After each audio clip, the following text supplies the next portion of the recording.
Yeah, it's your boy Maserati, man, aka 50 States. Bow! Yeah.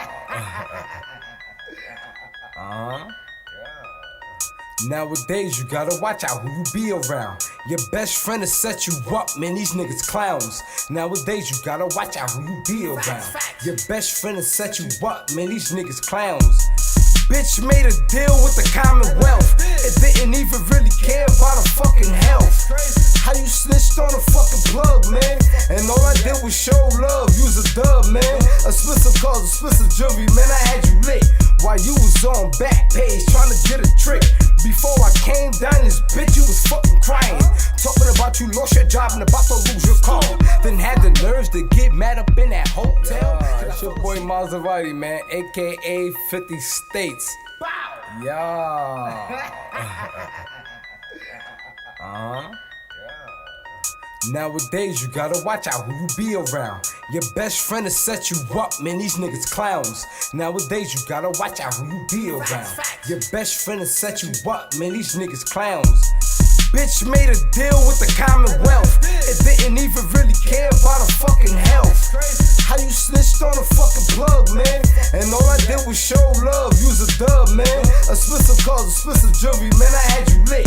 While you was on back page trying to get a trick. Before I came down this bitch, you was fucking crying. Talking about you lost your job and about to lose your car. Then had the nerves to get mad up in that hotel. Cause I fell asleep in that other bitch pussy, oh well. 6'9", Billy Otto, y'all gon' get them shells. I sold my soul to the devil. Call it Finette, that's my mafia twin from Jordan Downs. Raise a finger, that's on gorillas, bitches going down. You politicking on instant, I'm out loading rounds. Smoke his brother, smoking his brother, now we in the cloud. Get our freestyle in the courtroom, Brody lost his trial. Doing dope all around the kid, so she lost her child. See, this mafia way of living, it's just our lifestyle. It ain't no waiting, I'm impatient, let's get busy right now. Okay, diamonds dancing, it's off a lick, I like to rob people.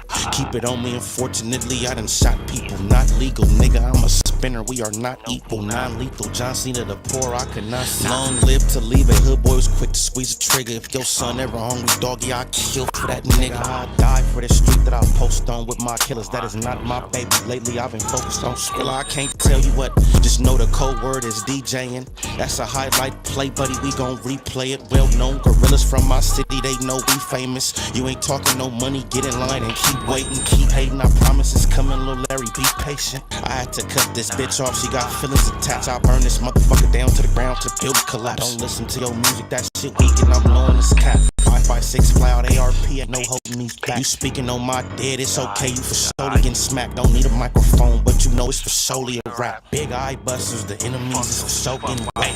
Don't believe none of your story, that shit make believe. 223s, you ain't ducking nothing, this could shoot through trees. Cold word, mental cycle, I came to make a pussy bleed. It ain't a bitch on this earth I'm gon' ever meet. I tell down they ever run up on me, shit, I ain't having it. You sir not a killer, we heard you did that shit on accident. I told these niggas I'm from Gorilla Gang Mafia. Yo, BM keep watching me, tell her put down them binoculars. I beef with the whole city, give a fuck about being popular. Not affiliated with none of my people, so we robbing. I get busy with two, they start calling me the problem solver. I'm a real life spark, but don't worry, twin, that's on my daughter. Hey, why you dissing me on the net? We from the same city.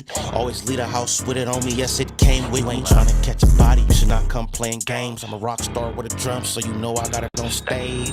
Outside thugging on this block, cause I have no home. Kill a nigga playing with my bro if he right or wrong. Stand dead in his face and that's his fuck nigga, what's happening? That could donkey in this club, it's okay, we get to dragging niggas out. If it get tricky, shit I'm passing, it's time to pass on the house. If you can lie dead in my face, I can smack you dead, no mouth. You off this pistol, I don't believe you gon' shoot it. I ain't breaking nothing down, if you want it, dog, we into it. Been a couple times they had me, fortunately they blew it. Trying to keep my mind inside of my head, cause usually I lose it. Think you really gon' touch me, you must be motherfucking stupid. Chop a bigger dispute, you get a boner.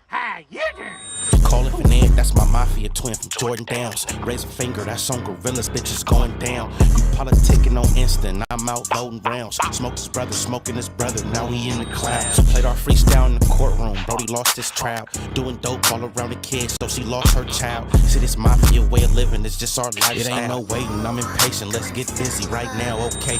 Gang,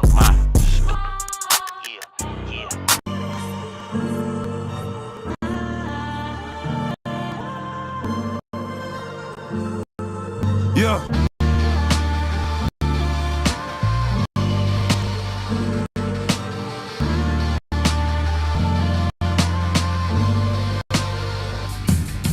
Gonna turn up today on this show, man. Ain't gonna be too long. We're gonna get to it, man. Boy, LUCE, he out of his mind. Right now, and that's just on the face. Sell it all right now, it all be gonna day. Will he do his time? The customer service, we don't make them wait. Or is he gonna drop it down? We constantly serving big and him play. We constantly serving Old big and him Greedo, man, get stuck up with his jewels, man. Stay out the way. I just got some pounds and I got some yay. Real niggas around, you look out of place. Get a quarter bit right now, and that just on the face. Sell it all right now, it all be gone today. Good customer service, we don't make them wait. We constantly serving big and hammer play. We constantly serving big and hammer play. I come from the bottom, I say with a drink. Got a switch to Lemon Carter, he just wanna bang. I just want the paper, I don't wanna hang. That boy that met the world, now he's up to pain. I just met your girl, she left with a stranger. Soon we shot it up, she knew I was gangster. I don't take no threats or no ultimatums. If you talking shop, you talking my language. Cop ship, hit half liter of the road. Big earner, but I used to be an underdog. Don't keep 100, that's why I don't fuck with y'all. You come try to strike, you gon' get a gutter ball. Losing all my fucking life, I can't take another loss. Grinding all winter, I don't take the summer off. Putting us to make a half brick, do a somersault. He's special, he just fuck around and run 100 up. Add it up, I'm a real nigga just to sum it up. You can't be with me, little homie, you ain't done enough. Hey, Joey, can you throw me something? No, not at all. But if you cop folk, I might take 100 off. Sold his ass headbanger, get some Tylenol. You get pulled when you leave here, then I am not involved. Put the bands around my neck to make it freeze up. If my grandma was here to see me, she say Jesus. She was busy see me with that money and she freed up. Miss me with that little boy Larry shit, I ain't no peon. Plug on the way, damn it took him an eon. For a bonus price, I need something we can agree on. Put a brick in the cripple crossface. Fuck it up, tryna cook it, nigga, that's the all base. You push it always, hitting plays are always. Giving out quarters like a motherfucking arcade. Listen to your pockets, nigga, fuck what your heart say. Yeah, I keep that vibe on my fucking dark days. Me and my pistol will never part ways. Me and my pistol will never part ways. I just stay down and stay out the way. I just got some pounds and I got some yay. Real niggas around, you look out of place. Quarter brick right now and that's just on the face. Sell it all right now, it all be gone today. Good customer service, we don't make them wait. We constantly serving big and don't play. We constantly serving big and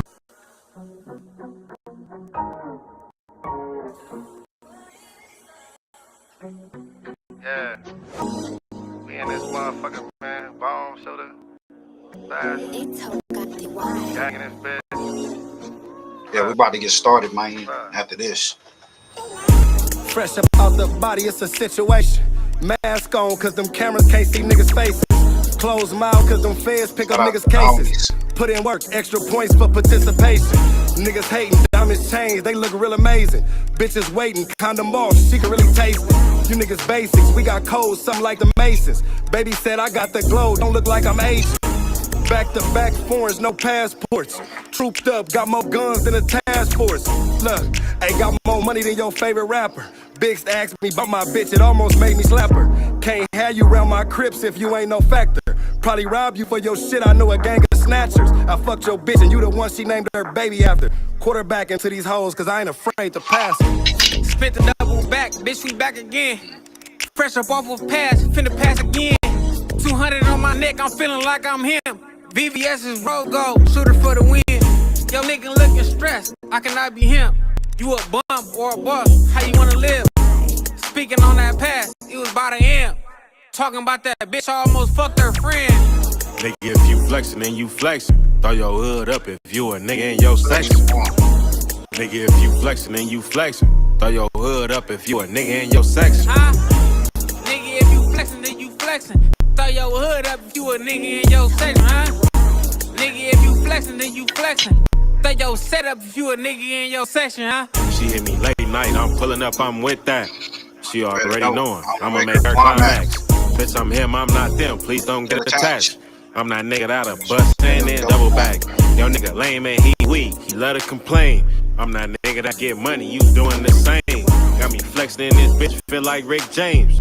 1942. We just made a toast. My nigga shooter in this bitch. He doing the most. Got a call from this bitch. She from East Coast.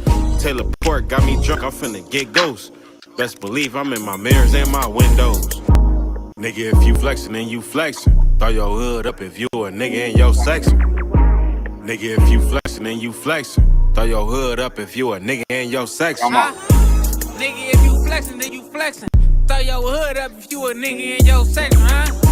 Nigga, if you flexin', then you flexin'. Throw your set up if you a nigga in your section, huh?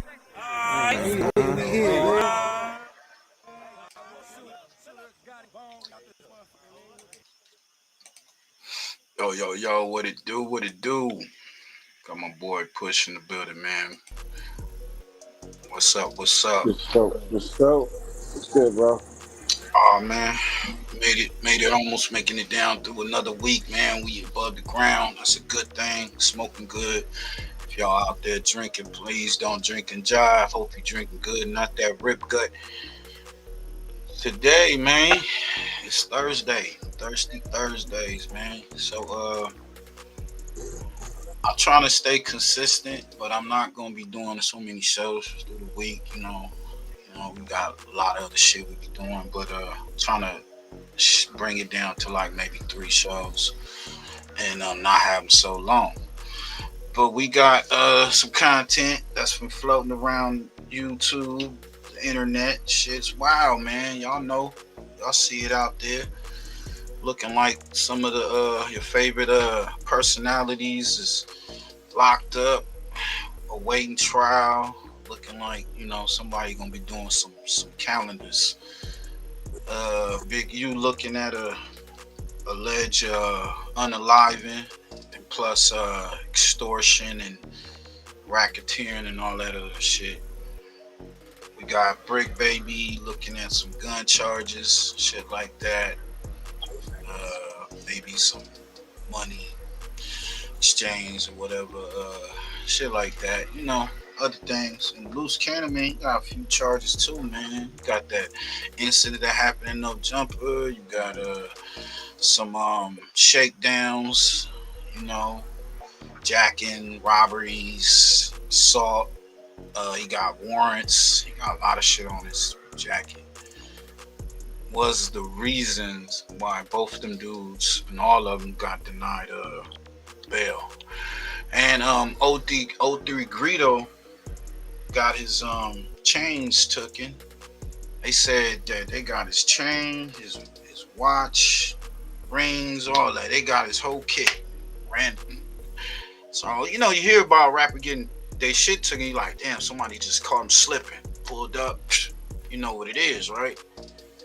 And you know, nothing is worth nothing. Your life is not worth no chain or nothing like that. So, you know, but nah, I heard he got robbed in his own hood. Guess he came back to the block, show some love, I guess. You know what I'm saying? His presence, and the niggas wasn't feeling it, from what I'm hearing. But you know, he ain't been contributing to the hood, to the block. So you know, they had to take that off of him. I guess it was a deposit or something, I don't know, parting gift. They took that off that nigga. Yo, Eddie boy, he goes to Loose Cannon's bail hearing, and that nigga Loose Cannon go ape shit in there, putting it on 6-0, all this other shit. Or you know, you would think like Push, like, you trying to get bail, why you gonna go in there and let the judge know that you really what they say you is in these papers? You know what I'm saying? You supposed to go in there, you know, on some, hey, I'm a good citizen, you know, I ain't here to start no trouble, I ain't know none of that. Nah. So documentary put out from 504 Street Stories, man. Salute to them, go run over there. But it looked like he done broke it down on why Loose Cannon is loose in the head. You know what I'm saying? A little off. It sounds off. Yeah.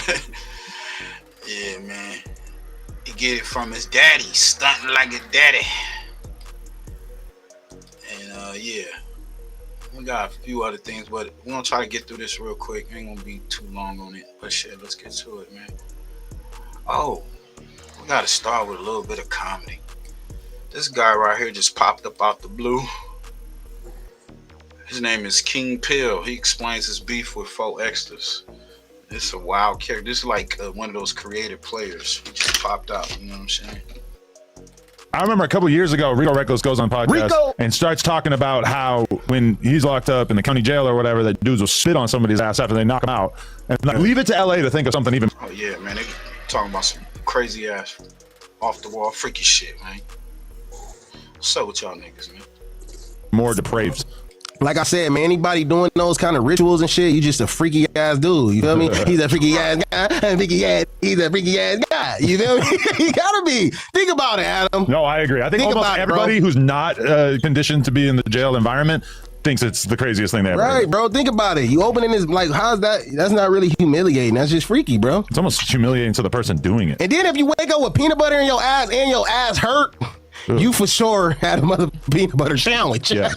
That's motherfucking peanut butter shit. The craziest thing about it is the fact that the same people who thought this idea up are the same people who will tell you that everything is gay. That like, oh, the jokes you're making are gay. White people always be doing gay shit, etc. And then meanwhile, they invent covering someone's ass in peanut butter after they've been knocked out. It's like, it doesn't seem like that's the kind of thing that should come from this environment. Right, bro. You know what it is? It'd be denial. You know what I'm saying? I'm back.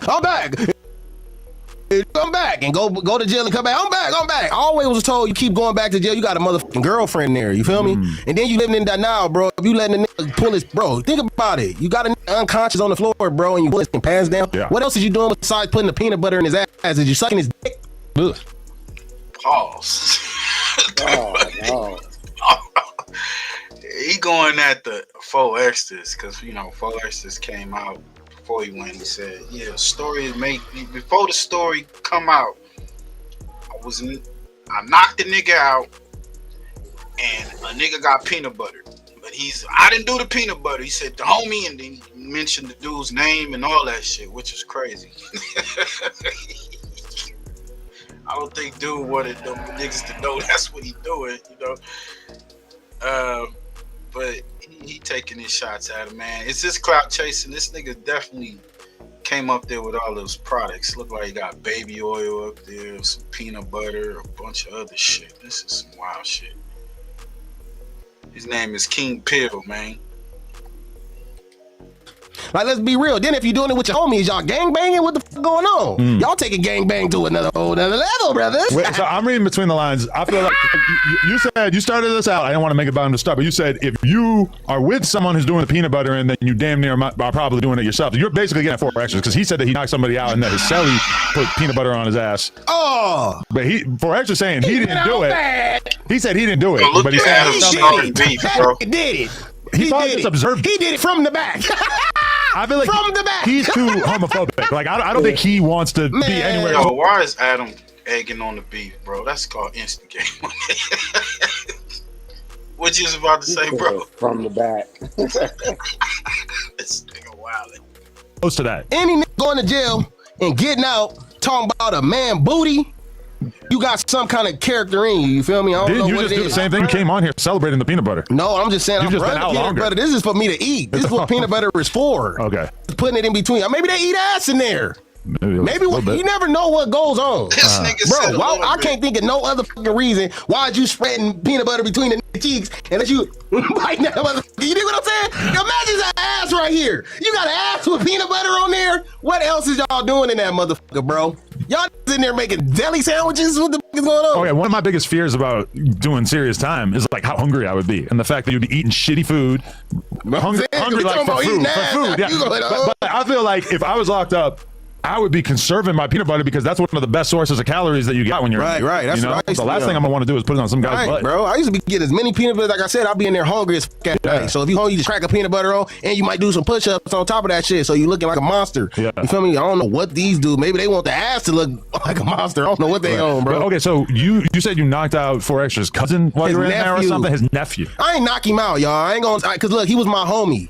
You know what I'm saying? So when the nigga asked me for the fade, it was kind of like a shocking thing. Like, nigga, you want to fade? You feel me? Because I had just whooped his homie. You know what I'm saying? He got a homie from Kelly Park, Compton. You feel me? And when I first went in there, he was running it. And, you know, I told him, like, yo, bro, I used to claim Luthers Park, but I never got put on because I just left juvenile hall the same day. Just left juvenile hall. I went to court and I went to county jail. You feel me? So I go in there telling the truth instead of like a buster and just claiming some shit he never been. You feel me? So but when I was in juvenile hall, I told myself, like, nigga, you finna be going around grown ass men, my nigga. You gotta be honest, my nigga. You gotta go tell the truth, bro. I'm thinking niggas is gonna kill you, you feel me? I didn't know I was finna go in that motherfucker taking over yards, taking over dorms. I ain't know that, you feel me? Taking over? So what, you graduated up the ladder pretty quickly? Bro, when I first went in there the first day, the nigga, 4X's nephew and his homeboy is running the whole county jail. Me and his nephew was just in the juvenile hall together 3 months ago. He went to county jail like August, and I went in October at the end. You feel me? Like November 1st, I paid it. My birthday the day before Halloween, his shit was like August 28th. You feel me? Like, it's my nigga though. You feel me? Like, we play games. We might be playing dominoes, but he was real extra. So you're a Sagittarius? Nah, I'm a Scorpio. Oh shit, never mind. Okay. Yeah, man. Close. Yeah. My cousin is though. Hell yeah, he all about that money. All right. Hell yeah, but half man, half beast. So look, bro, I'm chilling. We'll be chilling. He used to get mad a lot, bro. His nephew, he had an anger issue. We might be playing dominoes. If I win, he want to fight. So now we hopping up trying to fight, pepper spray us up, separate us. You feel me? If we playing basketball outside, I win, now we got to fight. You feel me? Like, this nigga is brazy. That's crazy. I'm like, this nigga brazy, but I love him though, because he's so active. I'm like, this nigga is active. Everybody else weenies. Like, not everybody else. There was a few other riders in there. You feel me?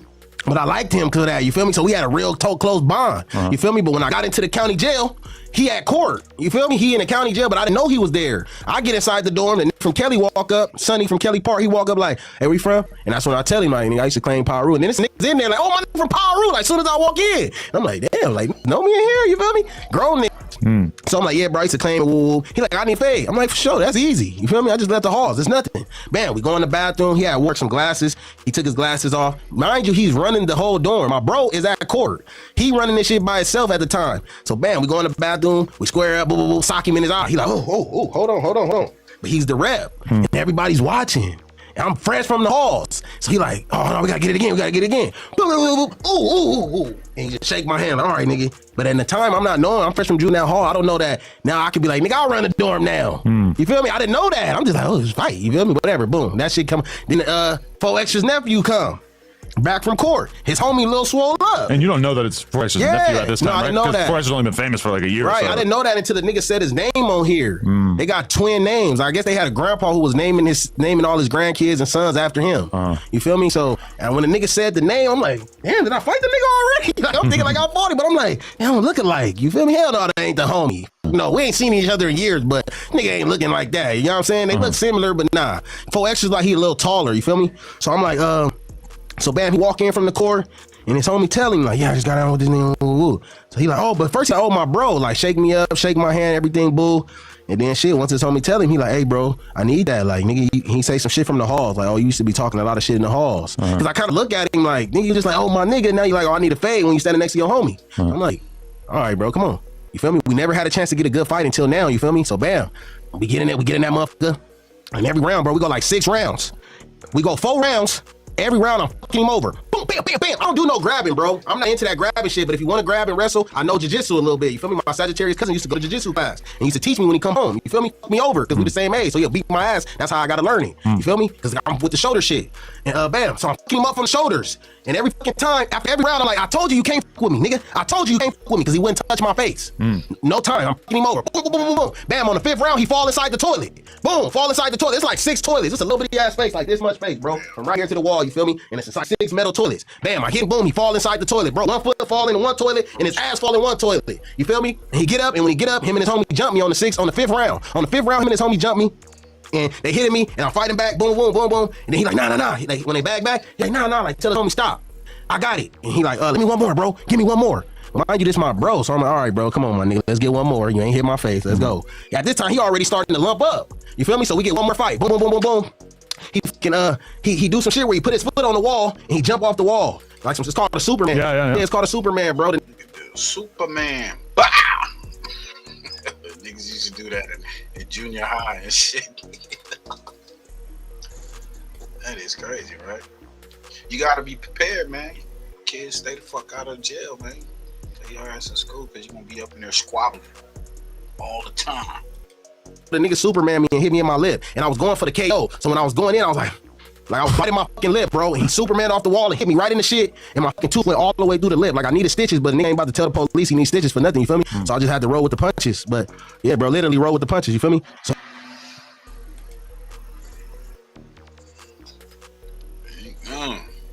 ready for that shit, bro? Some wild shit. You know, these niggas are crazy. Yeah, that's wild. Hey, man, we're gonna get to this other shit, but it looking like 03 Greedo, man, got his shit taken. This video popped up, man. I think this the goon that got his shit. Yeah. He got his whole kit and caboodle.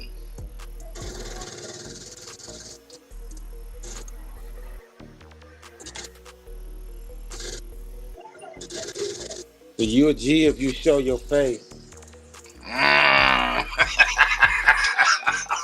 Don't show the chain, but hide, nigga. He said he gotta show his face, huh?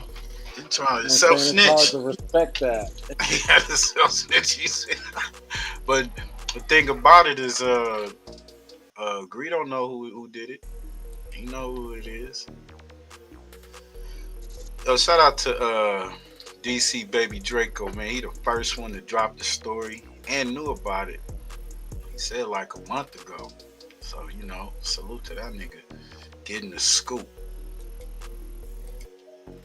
03 Greedo's chain, whole kit took, banned from Great, and they banned him from the set. He not good over here. And if y'all recall back, you know, I'm quite sure when this first heard, people was thinking because of the, I guess the snitching shit and all that, snitching allegations and whatnot.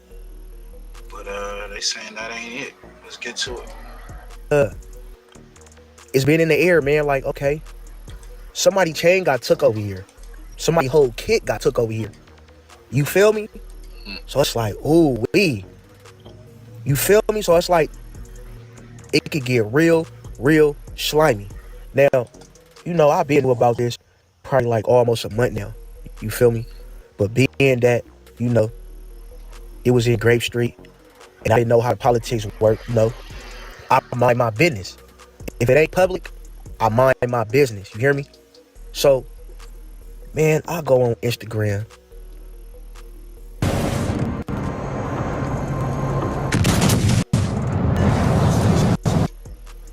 To one of the dudes that was up in the blogs.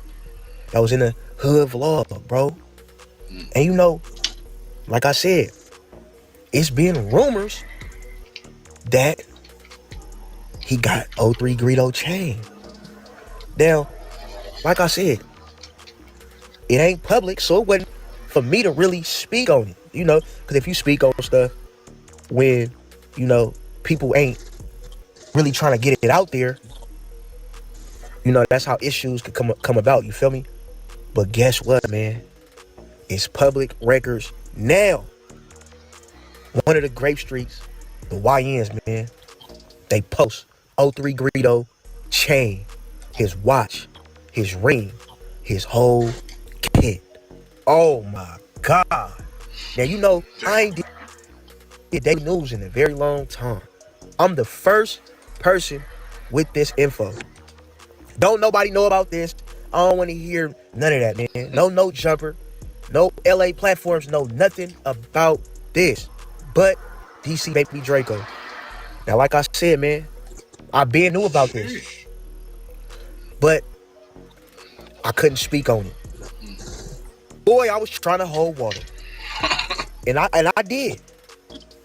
But now, man, it's been brought to my attention that the YN is fed up and he posted 03 Greedo's whole kid.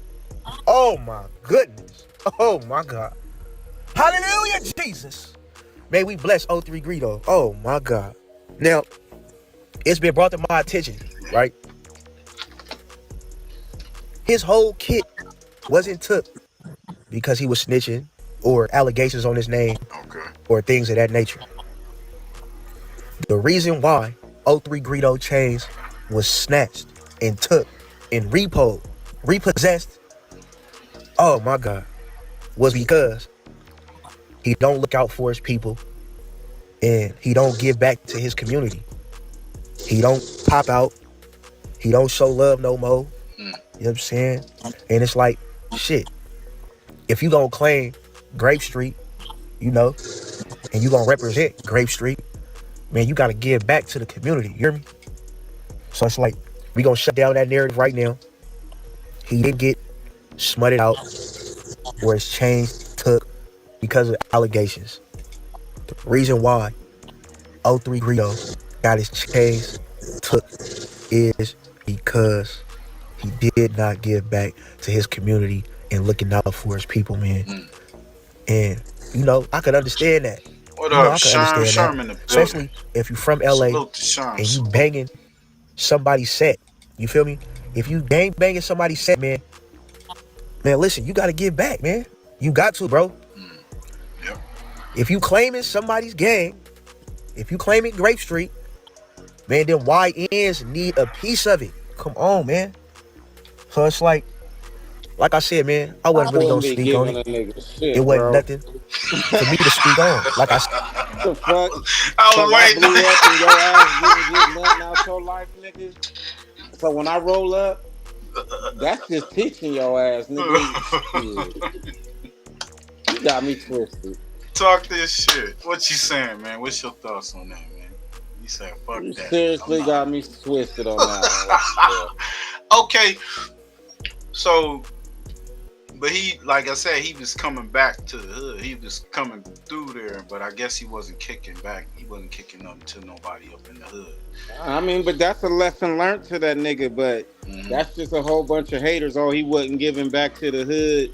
Like, nigga, what was he supposed to do? Go buy you some dope, nigga? Hand you out some free cash in your pocket? How's that supposed to work?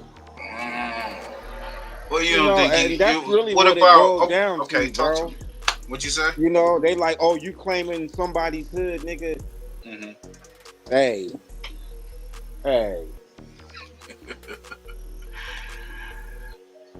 Well, I guess it can go. I mean, to be honest with you, bro, I don't care how much love I got in my hood.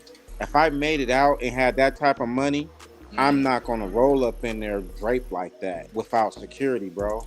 Even Kendrick just didn't walk in that motherfucking LA like without security.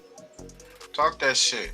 That's what I was. That's that real. was the And this bar. nigga That had was his the chain bar. on, but nigga, you just went in there like you a hero. So, yeah.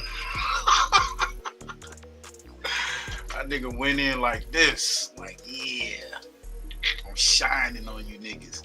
I feel like, you know, you can't be walking around shining rich around poor people or people, you know, who don't got it like you. You know what I'm saying? You know, they may not have as much as you or whatnot. And then it is, if you claiming that neighborhood, and even if you putting on through the music or what, when people, we so wrapped up in social media to the point like, oh man, his name come up, oh yeah, he from Great, blah, blah, blah, blah. But, oh man, that nigga don't come over here, he don't put nothing in. When they do hear, like with Kendrick get the love because he do put back into the people that be around him. I think it's for certain artists. What is a putback, bro?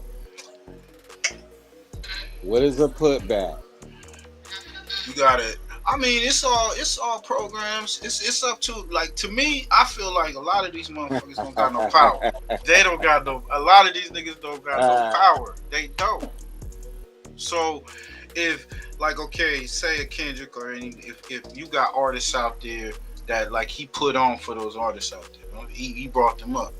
The thing about I think with 03 Greedo is he been shining for a minute now, and you never heard of him going back to the neighborhood and bringing. It's a lot of talent out there. You You know what I'm saying? So I've never heard of him going back, bringing some cats. But it's hate in the hood, so you can expect that. So, I mean, like you said, I wouldn't have rolled up in there without no security. But I guess he felt like he could do that, and them young niggas wasn't feeling it. You know, he said it was younger. This is younger generation. Like, yeah, we know 03 Greedo, but he don't be around here. You know what I'm saying? That could be it. Or it could be just the fact it's just niggas hate him. I think a nigga just hate on him. They just hate him. Know about this. I'm breaking the news right now. I'm the voice of the streets. And you know what? This is what we gonna do, man. I'ma pull up on the dude himself that took 03 Greedo chains. It might be hard though. We gonna see if Draco can get that exclusive interview after this, man. Oh, wow. That's crazy. This is crazy. Not thugged out. We don't want to bring the bloods in the cuz out. All my niggas thugged out, thugged out, thugged out. We thugged out, thugged out, thugged out. We thugged out, thugged out, thugged out, thugged out, thugged out, thugged out. Oh, fuck that.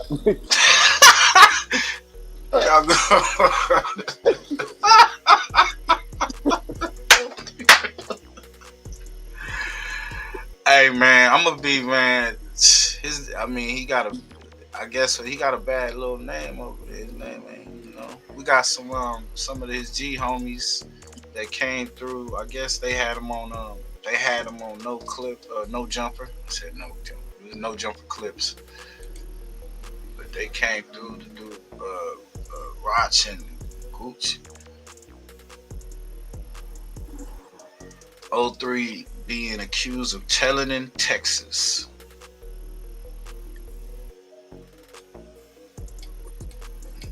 I think he accused these cats for stealing money from him too. Other situations that. But when a nigga on no paperwork. Yeah. So, well, see, there you go. I haven't seen the paperwork. I don't know. Who did he go to jail with? Your family? Yeah, my sister, baby daddy. In Texas? Yeah. He said something in the backseat. I stayed away from a run because of you. Yeah. You know I told you that. Yeah. People was telling me to run it, and respectfully I stayed away from it. Because my respect for you was bigger than whatever was going to come from that. Right. So I left it alone, right? Well, what did he, so did he tell on your people? Or? I mean, that's how I knew. I mean, he the one told me. I mean, so where's he at? He in jail. He in jail for that. He in jail right now. Back in Texas in jail. For the same situation? Yeah. He had a clean record when they caught that case. And he had a clean jacket. How much time to give him? I think he had joint suspension type probation type shit, but he got caught a pistol. That shit over with now. He got he get a county lid, but Texas still he waiting on them to pick him up. So I don't know if they gonna pick him up. So he out in LA County. Yeah, waiting to get transferred expedite. Yeah. He on Big Shine Rock shit. But you're talking about the dude who he was in the car with when he got pulled over and caught this case. So what did 03 Guido say to the law enforcement? Basically, he got paid $3,000 to ride with Justin Scott, and he felt something was illegal going on in the car, some shit like that. You feel me?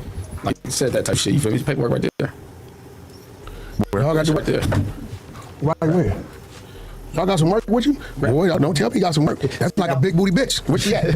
Y'all got some work? No, I'm tweaking. I didn't know about none of this. You know what I'm saying? That's we doing business. Oh hell, that's the real. I just let niggas play when I go to the next level. I don't let no nigga play. What did you send me? I seen you just send me some shit. They came with the work. There's a lot of paper in there. Right. I can't even begin to imagine what's going on here. Just got a few people. Oh wow, we got the meth. Oh hell. Hold on, what was it? 2 pounds? Oh, you got everything. You got meth.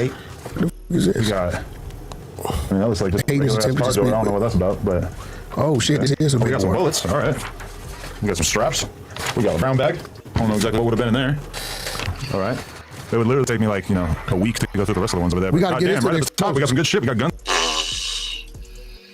No Jumper PD, y'all. No Jumper PD. Y'all can go check that out for yourself. That's on No Jumper Clips. Yeah, man. I guess, people gonna have their feelings about it. Yeah. He shouldn't have came through there without no security. Yeah. Tell him, you know what I'm saying, or show me some paperwork. And then What'd you say? I said no security. He walked in there, big dog. I'm the big dog.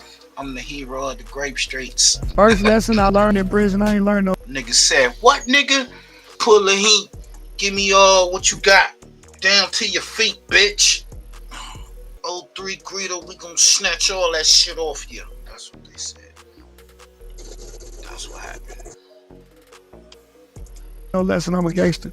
First way I'd address any snitch allegations, I don't have no snitch allegations. I mean, you gotta show me where I'm telling, you know what I'm saying, or show me some paperwork. And then show me someone that went to jail because of me, because I actually did time for someone else. I was the passenger in a car. What are you talking about?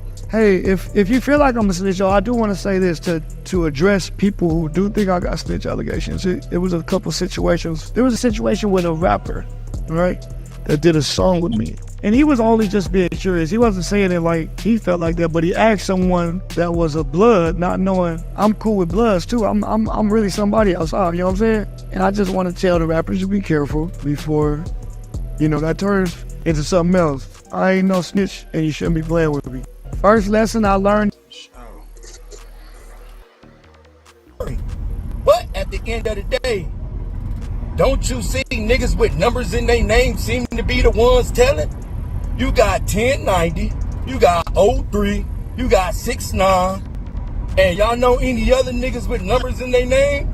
Post it in the comment. This your boy Wolfie Obama and I'm going like I came. Hashtag yeah, Wolfie said it. Yo, shout out to Wolfie Cat, man. Yeah, that's wild, bro.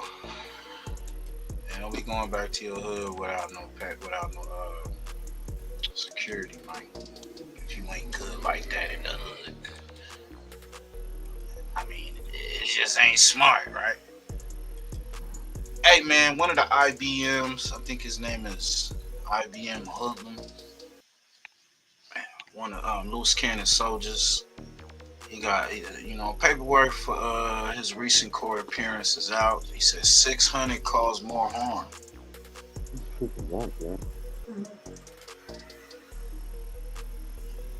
Person of any person or the community, basically saying, read this paperwork, you can pretty much see what they checked off. United States of America plaintiff versus Tremaine Ashley Williams, defendant, which is the homie Loose Cannon. If you see right here, section 28, they marked off own motion by government on court's own motion in case. Allegedly I'm even hearing that Loose Cannon may get out. He may get released. So yeah, this is your boy. His name I think is IBM Hoodlum, and Loose Cannon paperwork for his recent appearance. Involving on the further allegation by the government of serious risk that the defendant will flee. So that's one of the reasons why they denied him. Okay, they feel like he will be a flight risk.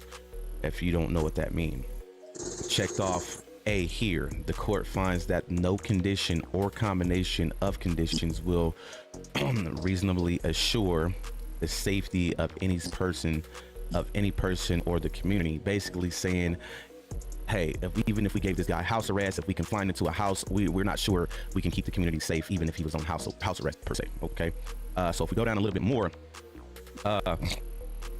in this section B, it has this checked off as to danger. Now, this is something that I've spoken on before, and I've brought attention to it, and I've shed light on it, man. And here's the proof right here.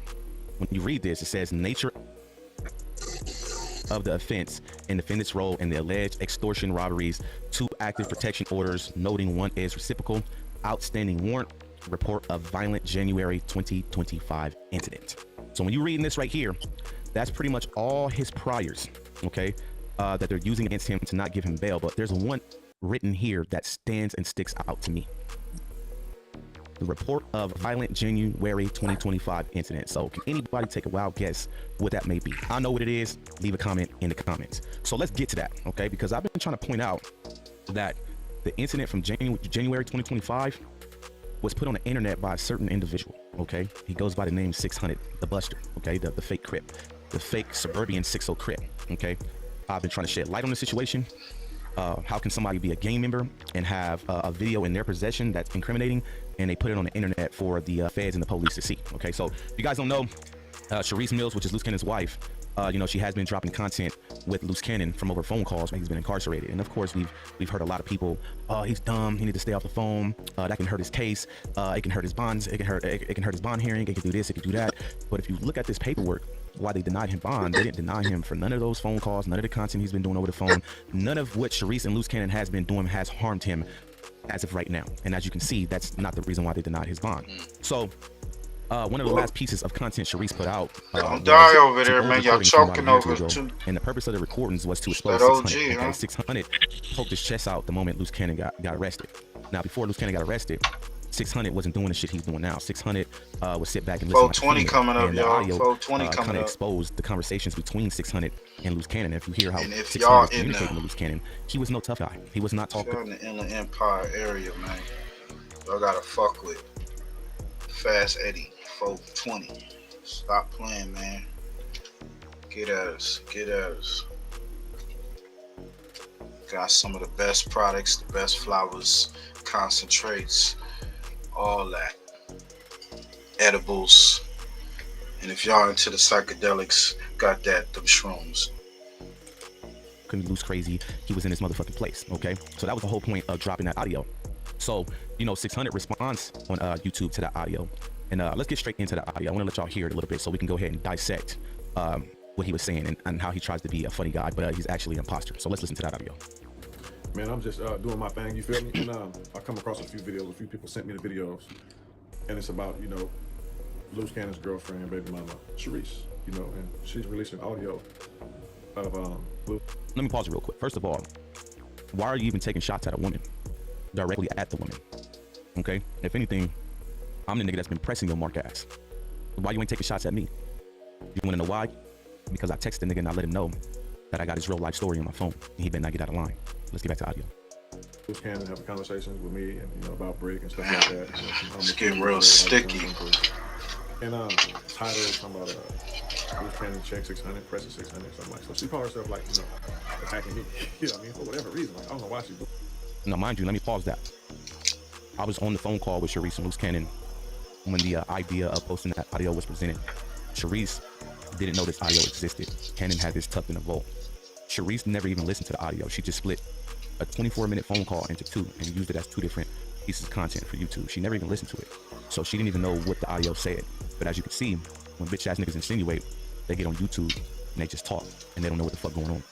Because I mentioned this sometimes, we haven't seen no problem, that's at least as far as I thought, you know what I mean? And, she called herself trying to attack me for whatever reason, you know what I'm saying? But, so let's get into it. So, I'm like why me? Like, what I do, you know what I'm saying? So anyway, first of all, what you do, nigga, you have insinuated that her husband is a rat and you have been making content about her husband. So even if she was going at you, which she's not, she has a right to do that, bitch-ass nigga. Look, Loose Cannon's in jail on the beach of Rico, and they're not letting him get a bail based on, his actions, his YouTube, his threats and saying different things, right? His, alleged affiliation. Wait, let's rewind now. His threats and saying different things, his actions. Let's rewind now.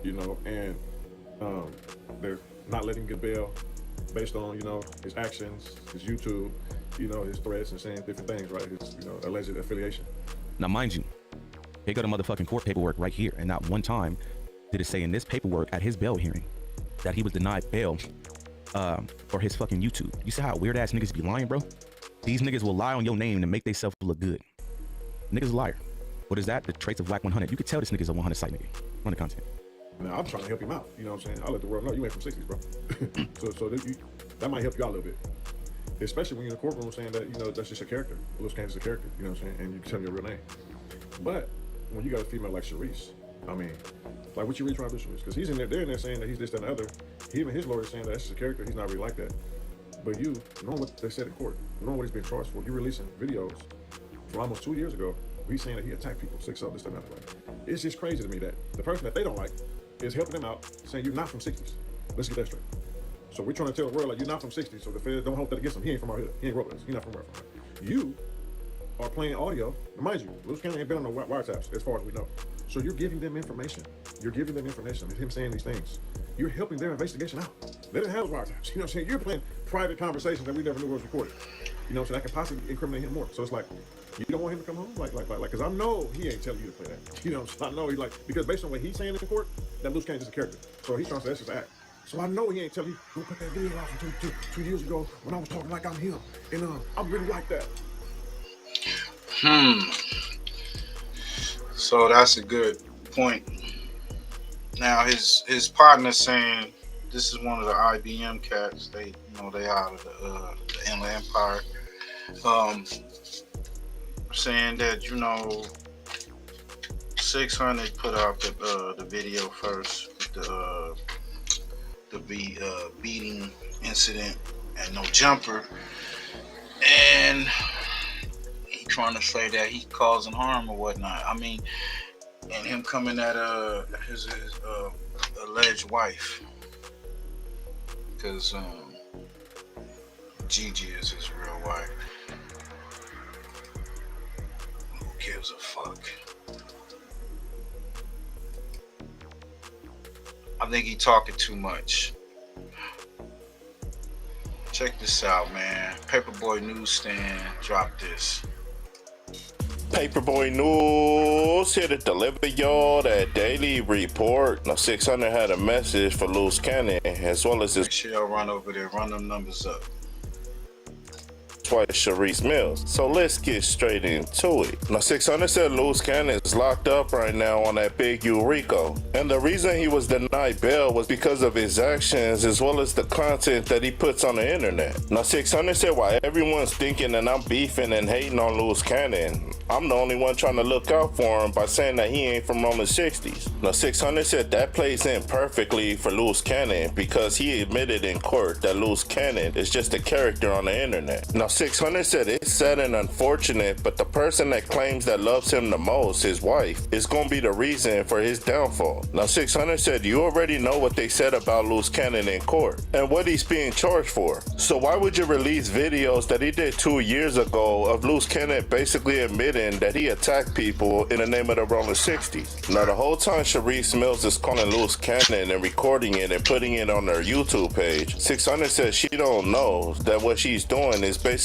giving more evidence to the feds. Now a perfect example of that was when the Viral Way podcast was on Back on Fig with T-Rail and them. Luce Cannon called in, and when T-Rail and them picked up the phone, the first thing out of Luce Cannon's mouth was basically admitting to a bunch of felonies that according to Luce Cannon, Big U made him do. And that's when the Viral Way podcast dude told T-Rail that he better hang up the phone or he's leaving. Now 600 said the whole time Sharice Mills uploads the content to her YouTube page with Luce Cannon on it, the feds is smiling inside because they know they got more evidence. You're giving them information and him saying these things. You're helping their investigation out. They didn't have those wiretaps. You know what I'm saying? You're playing private conversations that we never knew was recorded. That's a fact. Now 600 posed this question to Sharice Mills and he asked her, do you even love your husband? And do you think she got somebody on yo push?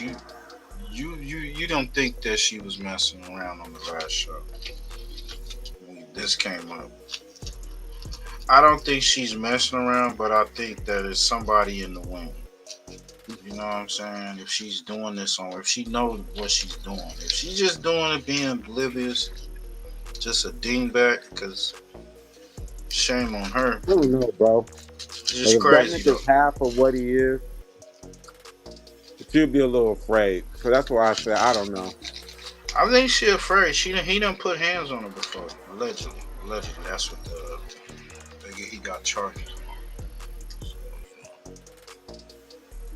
Do you even want him to come home? Because those conversations that you had with him was private, and you know damn well he didn't want you to upload that to the internet, but you did. Now 600 said the reason why Luce Cannon wouldn't want his wife to post what he says on the internet is because it's totally contradicting what he's saying in court. And he said from the outside looking in, it's looking like Sharice Mills don't want Luce Cannon to ever come home. Now 600 said the way that Sharice Mills talks and the way she acts on the internet, he knows she's a smart woman. entertainment. And he said the only reasonable answer he thinks Sharice Mills is uploading Loose Cannon's content on the internet is because she wants him to stay locked up because she already got a side piece that's basically piping her down right now. Now 600 ended it off by saying if Sharice really cares about Loose Cannon like she claims she does, she wouldn't be uploading what he says on her YouTube page because he's basically self-incriminating himself. Then 600 throws out another theory saying that she's basically sick and tired of Loose Cannon and always going in and out of jail, so she probably got her a side piece right now. Now I'm not gonna lie, if I had a wife and she so happened to serve a long time in prison right now, I'm for sure piping something down. And then when I get that jailhouse call, I'm gonna be telling her that I miss her and I'll be waiting for her. Now 600. What you say? What you say? What you say, Push? Nothing.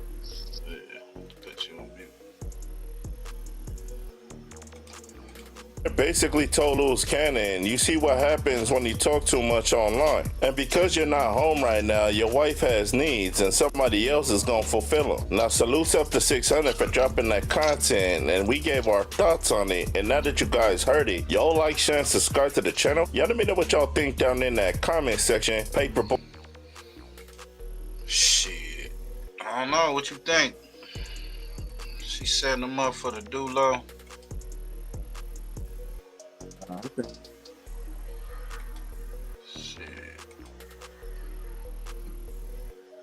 He's a nigga or heard her in some motion. Everything is all speculative, bro. The truth of the matter is Luce wants her to put that info out there. He wants her to put that out. And she's been using the money to help Brick and him. So I don't know, bro. I don't know. It's different if he didn't want it, but he knows it. Hell, they was talking about it at one moment. Let's see. We got Rolling 60 Eddie Boy tells Whack why he went to Loose Cannon's court day. Let's get to it. Whack 100 says, and 600 It's Top Media TV, man. Run over there, run them numbers up. say snitched on Big U back in 1992. Pretty much when he showed up to Loose Cannon's court day, Loose Cannon, said, I don't F with that nigga Eddie Boy. And Eddie Boy had showed up. Now, a lot of people didn't know why Eddie Boy had showed up to Loose Cannon's court appearance, so he pretty much explains himself. He also explains how Loose Cannon's daddy had snitched on Eddie Boy's little brother. So there's something personal going on between Eddie Boy and Loose Cannon. And that's why Eddie Boy said he showed up. And he said he's going to continue to show up every single time Loose Cannon comes to court. Eddie Boy is gonna show up every single time, and he's gonna explain why, y'all. I wasn't there. Bro, I ain't got that much time. What's cracking? Eddie, quick. I'm on my live, Eddie. I'm just trying to clear everything up, right? From my understanding, when you was in the courtroom, the brother came in there, kind of screamed out what you was doing here. He didn't want you there. We got that from his wife, right? At that point, they told him you had a right to be there. It's open to the public, right? And then they said something about you got escorted to the hallway, or why did you get pulled to the hallway? Where did it go from there? I got put to the hallway because this is how it happened when I first went in there. I was the first one in there. So when Loose Cannon stepped in there with the two marshals, he came in there and he was just looking. And then he just started looking, and he told the marshal that I was trying to take his picture and I was trying to get a video. So the marshals came over to me and said, are you recording? I was like, nah. And they said, where your phone at? I said, in my pocket. So about that time, his wife came in there. So when his wife came in there and 3 other individuals came up in there, they went to the left. I don't know if it was FBI agents, I don't know who they was, but they went in there. So he blurted out, hey, Eddie Boy, why you in here, cuz? I don't fuck with you on neighborhood crib. Damn. So he blurted that out in front of the court, the judge, and everybody else. The judge was there when he said that? Yeah. This nigga's a cuckoo for So if Cocoa you've purchased Puffs. a faulty car in California and won a huge check like I've got here, here's what. So then what happened? So what happened after that? they didn't say nothing. They just told him, you know, to chill out because if I'm not doing nothing, I'm not being disruptive. I can sit up in here because it's open to the public. So after that, I was just sitting there, and like the people to the left, I don't know if she was an agent or nothing like that, but when he said my name, they all got on their phone.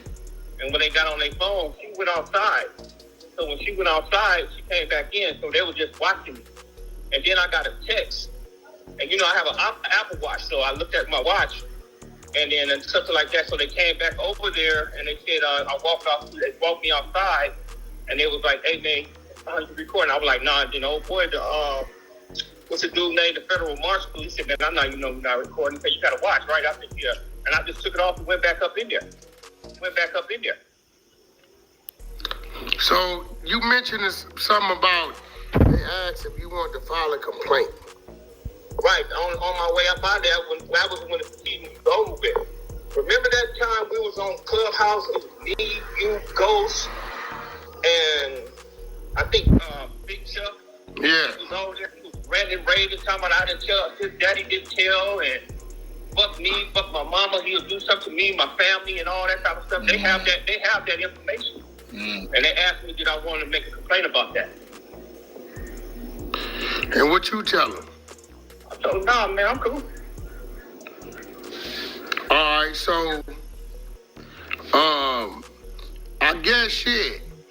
I mean, I know it's your right, you know. So what was your reason for going to the court? Bro, I have a vested interest in that. That man threatened my family. I'm going to be at all his court hearings. I'm going to stay there at court hearing. He sat there and lied and said that he wasn't dealing with his father. What about that affidavit after I showed y'all that paperwork that his father told on my little brother? He gave me the runaround. Well, no, Eddie, I can't lie. He addressed him about that. He did. He addressed him, bro. He told me, he called me in 600 and said that he don't fuck with his daddy no more. Oh. And I found that wasn't true. Wasn't been factual. Damn, so he still fuck with his pops. So he said he don't fuck with him, but what nigga ain't gonna fuck with his father, nigga? You might not be all up in him like that, but I mean, I'm not gonna keep no G code from the street and right. The thing that seeded me into the damn earth, regardless to the dirt, you know. Right. His reason is stupid, bro. Yeah. His reason is stupid. It's like childish. You know, it'd be different. It was like Loose Cannon snitched on your people before, so you riding this one out on him, you know? You gonna get a nigga about what his daddy done did? Like, what the fuck? I think he said too. He threatened. Loose Cannon threatened him too. I'm saying, nigga. But yeah, I'm nigga, with you on that. Yeah, I'm with you on that. You are always connected inside that penitentiary like that. So that's not factual. That he ain't got at his father about It's the same nigga that they said that Big U snitched on him. It's just some crazy shit. The way that situation. But for him, and it's crazy because he said he not from the gang no more. Because you see that homie, he put it Rolling 68 boy. He's really he a Muslim now, so he said he's not from Rolling 60. So that's kind of like false information. I would feel like you're supposed to be on your deen. Like I don't know what you trying to do. And is he gonna tell Wack that, yeah, man, I want to press charges on this nigga? To say that I sent him, we wrote up the affidavit, my attorney wrote up the affidavit and all that type of stuff. He said his father was gonna get it. He said he had signed it. He said he kept lying to me, and he said it. Oh, okay. So I didn't know y'all had that conversation. Right. And they never sent it, so he was just giving me the runaround. And to be truthful with you, bro, I'm gonna be up in there every time. I have a right to do that, and I'm gonna keep on. So you just going to spectate? I'm going to spectate, bro.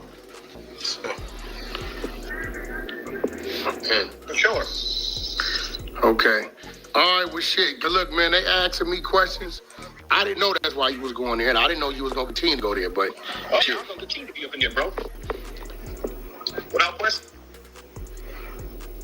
All right, well, shit, there it is there. So you didn't give them you didn't tell them you wanted to file a complaint. You didn't do none of that. I didn't give them say I wanted to what? You didn't tell them you wanted to file a complaint. You declined that. File a complaint, bro.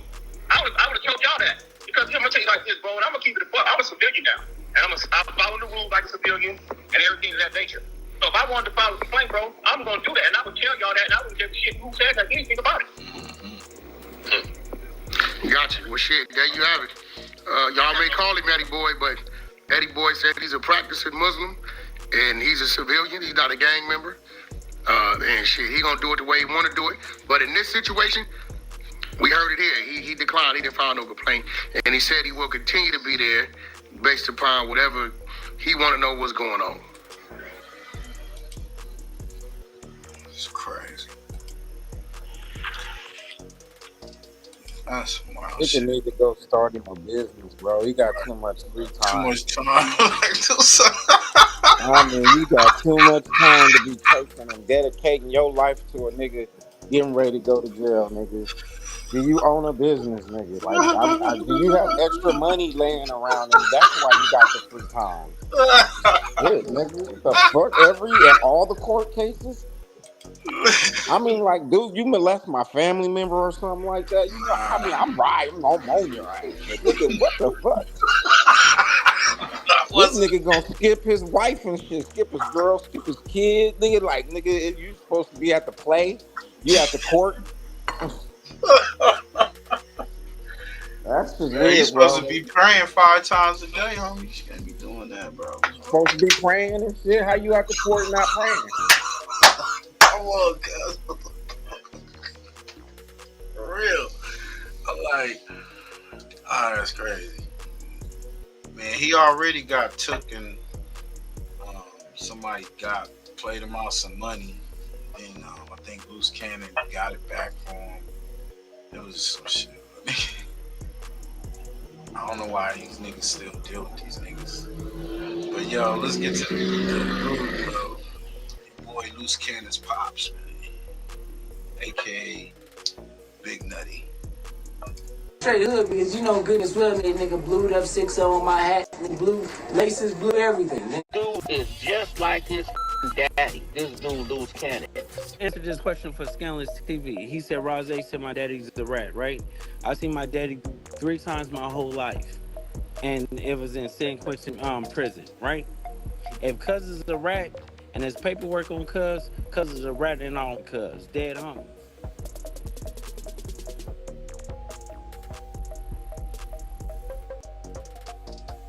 I'm back with another video. This one gonna hit different as it encompasses the story of Tremaine Ashley Williams, aka the fake Loose Cannon's father. In one of our most recent videos, we covered the fake Loose Cannon and the alleged snitching activity of his pops. However, in this video, we will cover Big Nutty's entire story. Sit back, buckle up. This is going to be a long one. George Brett Williams, adopted as a baby by Charles and Jessie Mae Williams, founders of the Williams Home for Children with Special Needs, was pretty much raised as a silver spoon kid. Raised in the couple's Acton Park mansion, George attended private schools. Wanting to fit in with the crowd at the age of 16, the young George dropped out of school and began hanging out with gang members. Ultimately, George would leave his parents' home when he was only 18 years of age, moving into a nearby rental property owned by his mother, whom was also a real estate agent. The burly, 6 foot 3 inches tall, George Williams quickly ascended the ranks of the Rolling 60s neighborhood Crips, one of LA's largest gangs. Police say that drugs and violence are being spread to other cities, chiefly by 2 long-standing rivals in the Los Angeles youth gang scene. Black groups who call themselves Crips and wear blue colors, and Bloods who wear red. If a man really hated ads, here's what he would do. Day 1, he would install Pi on his computer without spending.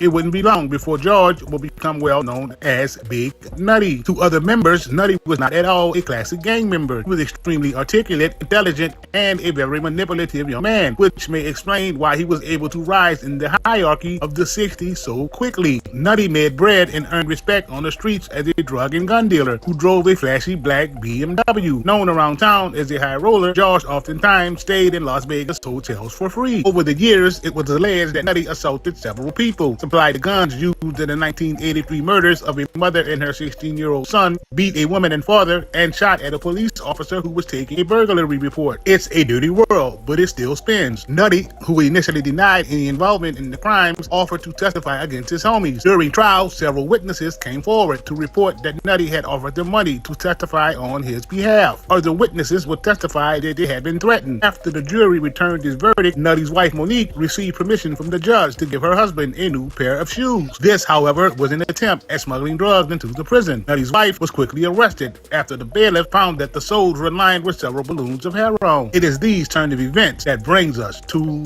our story. On January the 2nd of 1990, Willie Thomas and Jack Barron were fatally shot at close range in a house on Spring Street in Los Angeles. Their bodies were dragged to a truck parked in the garage, where they were found when the police arrived in response to a neighbor's call reporting gunshots. The prosecution's theory was that Nutty shot both victims in the course of a robbery that had begun as a drug transaction. According to prosecution witnesses, earlier that evening, Nutty had planned to scam the victims through a fraudulent drug transaction by trading fake money for drugs. The victims met Nutty at the bar parking lot, but for reasons unknown, the transaction did not occur there. Instead, later that Yo, both him and his pops known for fraud. It's crazy.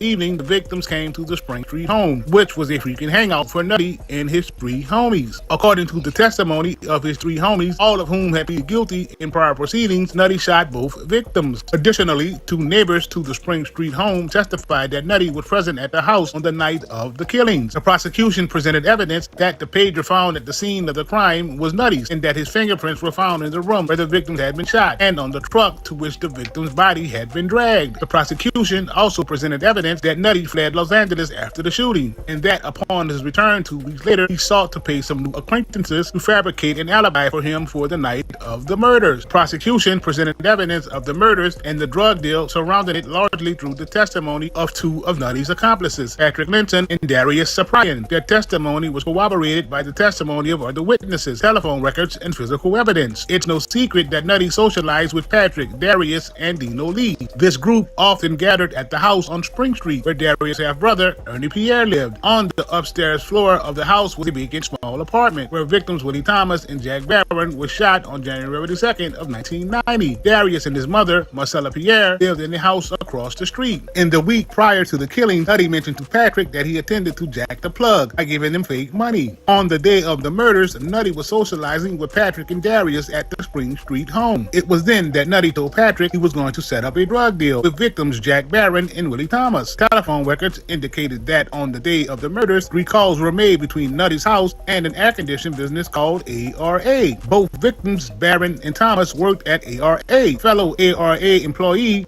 Londell Richardson testified that on the day of the murders, he overheard a telephone conversation by Thomas and Barron, indicating that after work, they were planning to go to a bar to transact a drug deal involving 50 racks and 3 or 4 keys of coke. In preparation for the drug transaction, Nutty, Patrick, and Darius went to Nutty's house, where Nutty assembled packages of torn phone book pages, which he wrapped to resemble bundles of cash, placing them in a plastic bag. Nutty also bought 3 guns, which were later found at the scene of the crime: a 38 caliber Smith & Wesson revolver, a 38 caliber Titan automatic pistol, and a carbine rifle. Patrick drove Nutty and Darius in his blue Chevy Blazer to the parking lot of the bar. After they parked, Nutty hopped out of the truck and went over to Barron, whose truck was parked in the back of the lot. As Thomas stood next to the truck, Nutty spoke with them for 30 to 45 minutes. After the long drawn-out conversation, Nutty returned to the Blazer and told Patrick that they were going to follow Barron and Thomas to a house in Southgate. Barron and Thomas drove out of the parking lot together in a blue Chevy Sprint, an ARA company car that Thomas often drove. Nutty, Patrick, and Darius proceeded to follow the Sprint as far as the freeway, but Nutty decided at the last moment not to follow and told Patrick to drive instead back to his house. There, they dropped off the guns in the plastic bag of fake cash. This is where the plot thickens, as Darius would give a slightly different account than that of Patrick of the event minutes at the bar parking lot. Darius' story goes like this. While he was waiting in Patrick's truck, he saw a Camaro drive in. A Hispanic man got out of the Camaro and approached Patrick's truck. After the Hispanic man walked away, Patrick said that was Tony. Tony then went over and talked to Nutty and Barron. Barron left with Tony in the Camaro. Patrick, however, denied seeing someone named Tony that night. Another witness, Jose Picano's testimony, was in accord with Patrick. Barron and Thomas left together in the blue Chevy Sprint. The story doesn't end here. Nutty and Patrick drove to the Spring Street home in separate cars. Nutty drove his new Mercedes 190E, which he parked in the driveway. Patrick drove his Chevy Blazer with Darius as his passenger and parked in the front of the house. Nutty, Patrick, and Darius stayed in front of the house drinking beer for about an hour, plotting about the lick that they were about to hit. They would all eventually make their way to the vacant upstairs apartment and continue to drink while smoking weed. At some point, Nutty received a page and made a call. Nutty would then tell Patrick that Barron wanted to come to the house to do the drug deal. In the meantime, Dino had arrived and joined the others in the upstairs apartment. About 10 minutes after Dino arrived, Barron and Thomas arrived in the blue Sprint. It was at this point that Nutty went outside to talk to them. Upon returning, Nutty told Patrick that they should go to Nutty's crib to get the guns and the fake cash. They left and returned as Barron and Thomas waited in their car parked outside. After nearly 2.5 hours of bullshitting, the lick was about to go down. Nutty, Patrick, Barron, and Thomas finally went to the upstairs apartment where Darius and Dino were waiting. Patrick entered the apartment first. Upon entering, he heard someone say, "Get down, don't nobody move." That someone was none other than Nutty, who pulled out a .38 caliber revolver. Patrick was also strapped with a .38 caliber handgun as Barron and Thomas lie on the floor. It was at this point that Nutty would take shoestrings out of his coat pocket and instructed the others to tie the victim's hands and feet as Darius went through their pockets and removed their wallets. From the way this story has been painted, Nutty has been drawn out as the ringleader. The planned Jack move is still going down. Nutty propped up Barron, who was now bound against one of the walls, with his feet in front of him and his hand behind his back. Nutty put the .38 caliber revolver up to Barron's face, demanding the 3 birds of yayo. It was at this point that Nutty would tell Darius to move the car,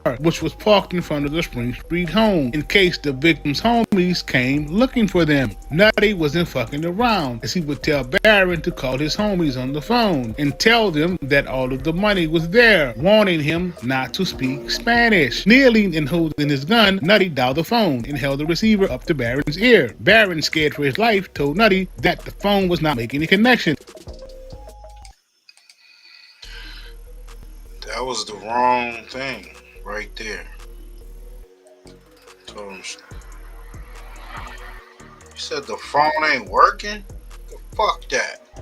Still holding his gun, Nutty brought the phone down and started redialing the number. As Nutty was dialing, his gun discharged, shooting Barron in the chest. Nutty then got up off his knees, walked over to Thomas, who was lying bound on the floor across the room, and shot him twice in the head. Nutty then walked back over to Barron and shot him in the head once. After the shootings, Nutty, Patrick, and Dino went to the backyard, where they waited for Darius to return from moving the victim's car. Having no idea what to do next, Nutty proposed moving the bodies. Patrick moved the Blazer from the street into the garage of the Spring Street home, closing the garage doors behind him. All 4 of them worked to move the dead bodies of Barron and Thomas into the back of the Blazer. In a poor attempt at getting rid of evidence, Darius unsuccessfully attempted to clean up some of the blood on the garage floor by throwing a bucket of water on it. Anxious to make a move, Nutty and the others were ready to drive off with the bodies, but out of nowhere, Dino yelled out a warning that the police were coming. About 20 to 30 minutes had elapsed between the shootings and the arrival of the police. Nutty and the 3 others fled, leaving the Blazer with the victims' bodies in the back seat, where police would discover them. George Brad Williams, aka Nutty, was convicted of the 1990 slayings of 2 Los Angeles men who were to sell him several bricks of yayo, per Deputy District Attorney Kevin McCormick. He was scheduled to be sentenced by Judge Madge Wakai in Compton. The District Attorney's Office sought the death penalty because George Williams had been involved in violent incidents since he was a teen. For the most part, you can look at the history of a gang member and figure out what happened, where things went wrong. However, for George Williams, this was not the case. George came from a very wealthy family, had a loving mother and father, and was given every possible opportunity to succeed in life. George's attorney, Ronald Lemieux, stated in court that he intended to file a motion for a new trial. Authorities said that in January of 1990, George Williams and 3 other gang members planned to steal drugs from Jack Barron and Willie Thomas. According to the DA, George and his partners cut up pages from a telephone book, wrapping them in paper bags that they were going to pass off as bundles of cash. During trial,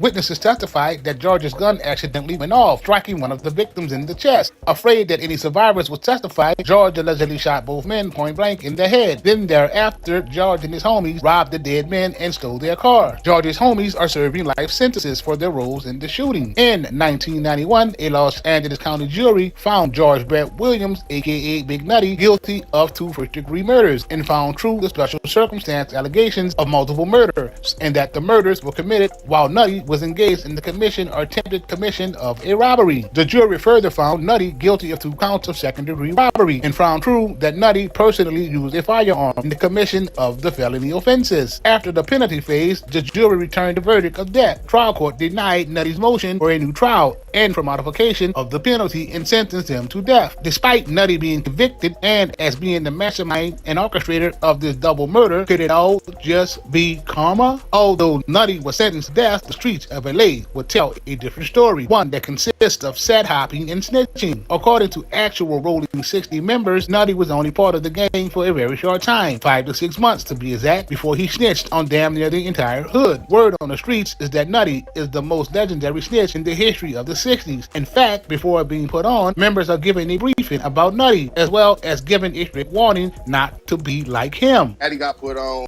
His daddy was from the hood like 5 months before he turned in the whole neighborhood. He the greatest snitch of all time from 60s. I'm talking about as soon as you get put on 60s, they gonna talk about the nigga daddy. Hey, you don't want to be this guy. The nigga daddy was in protective custody. I got the paperwork, copies of it. Nigga daddy was in protective custody before he turned to hood and all type of shit. You know what I mean?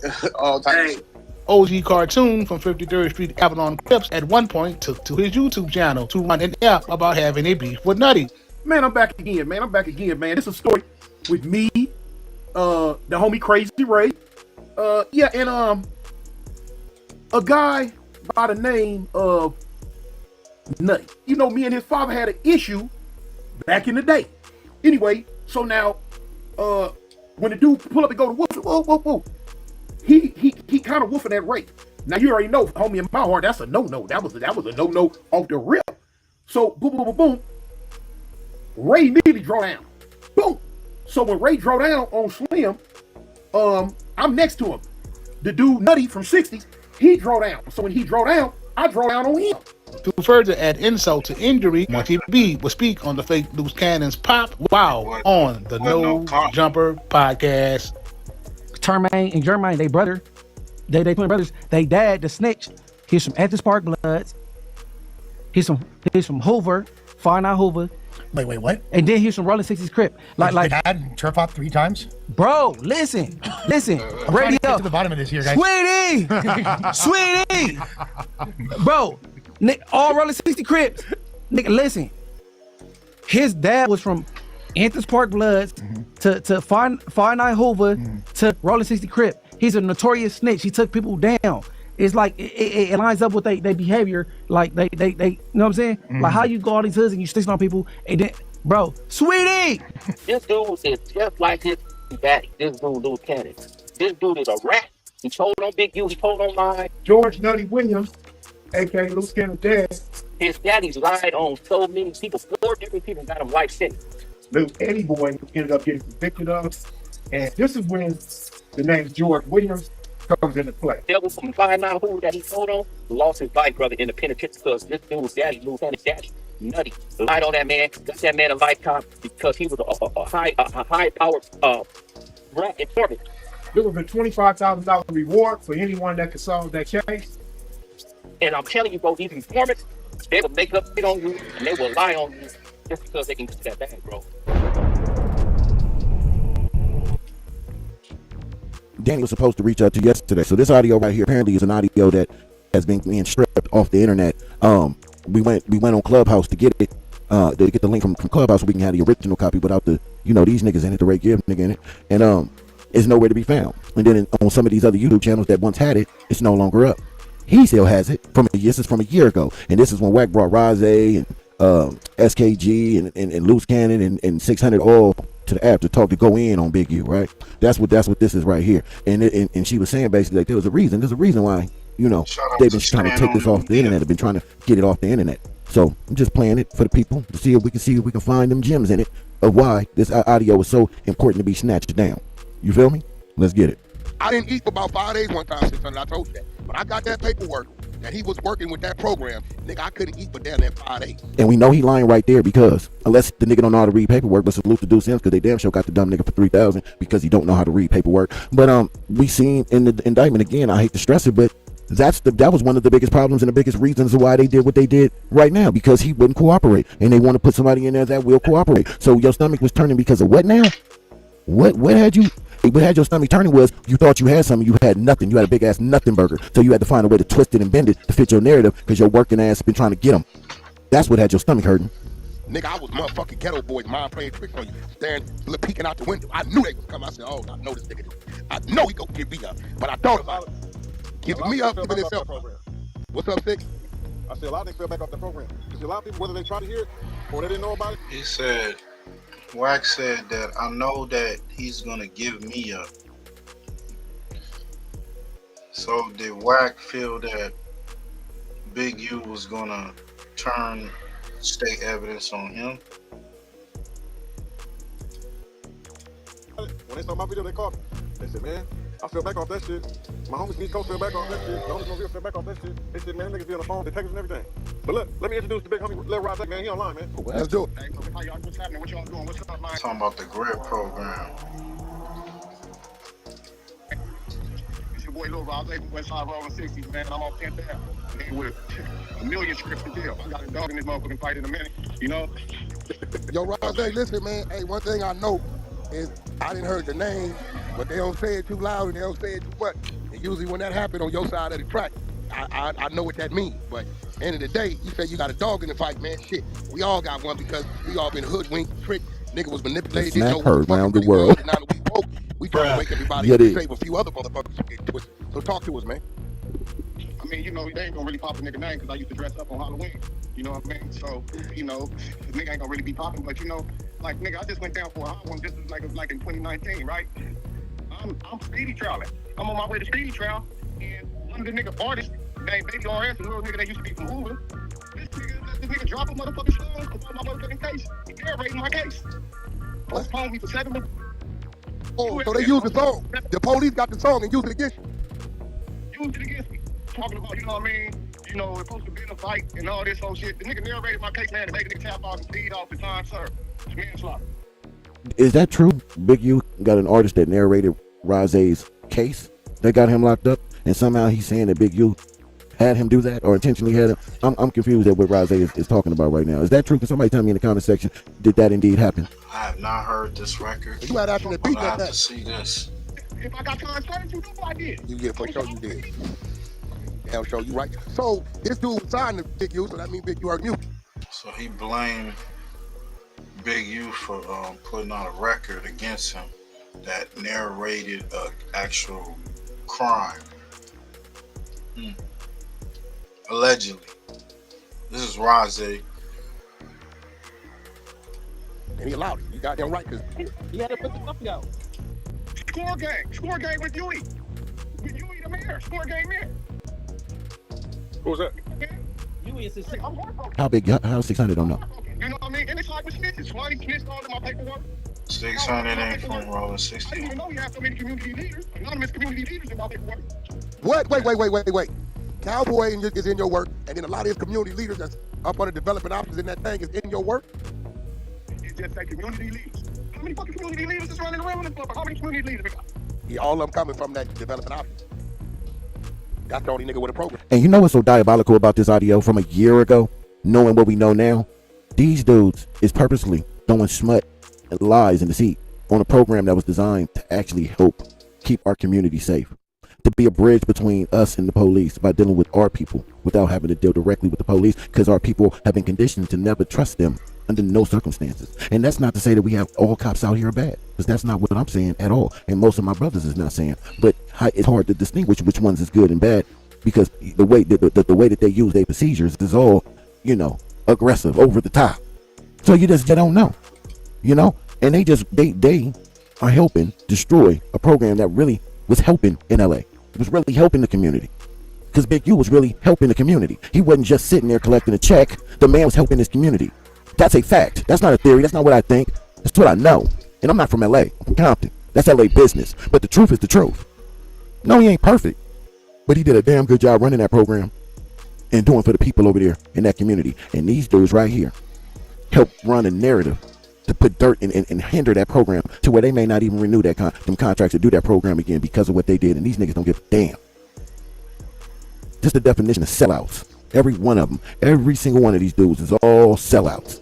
Hey, D Twins, what you sent me, is that the audio I already played, or is that new court information on Loose Cannon? Is that new? Or is that what I played from Seti Nash? Graham over there, you right. You said Cowboy in your work too?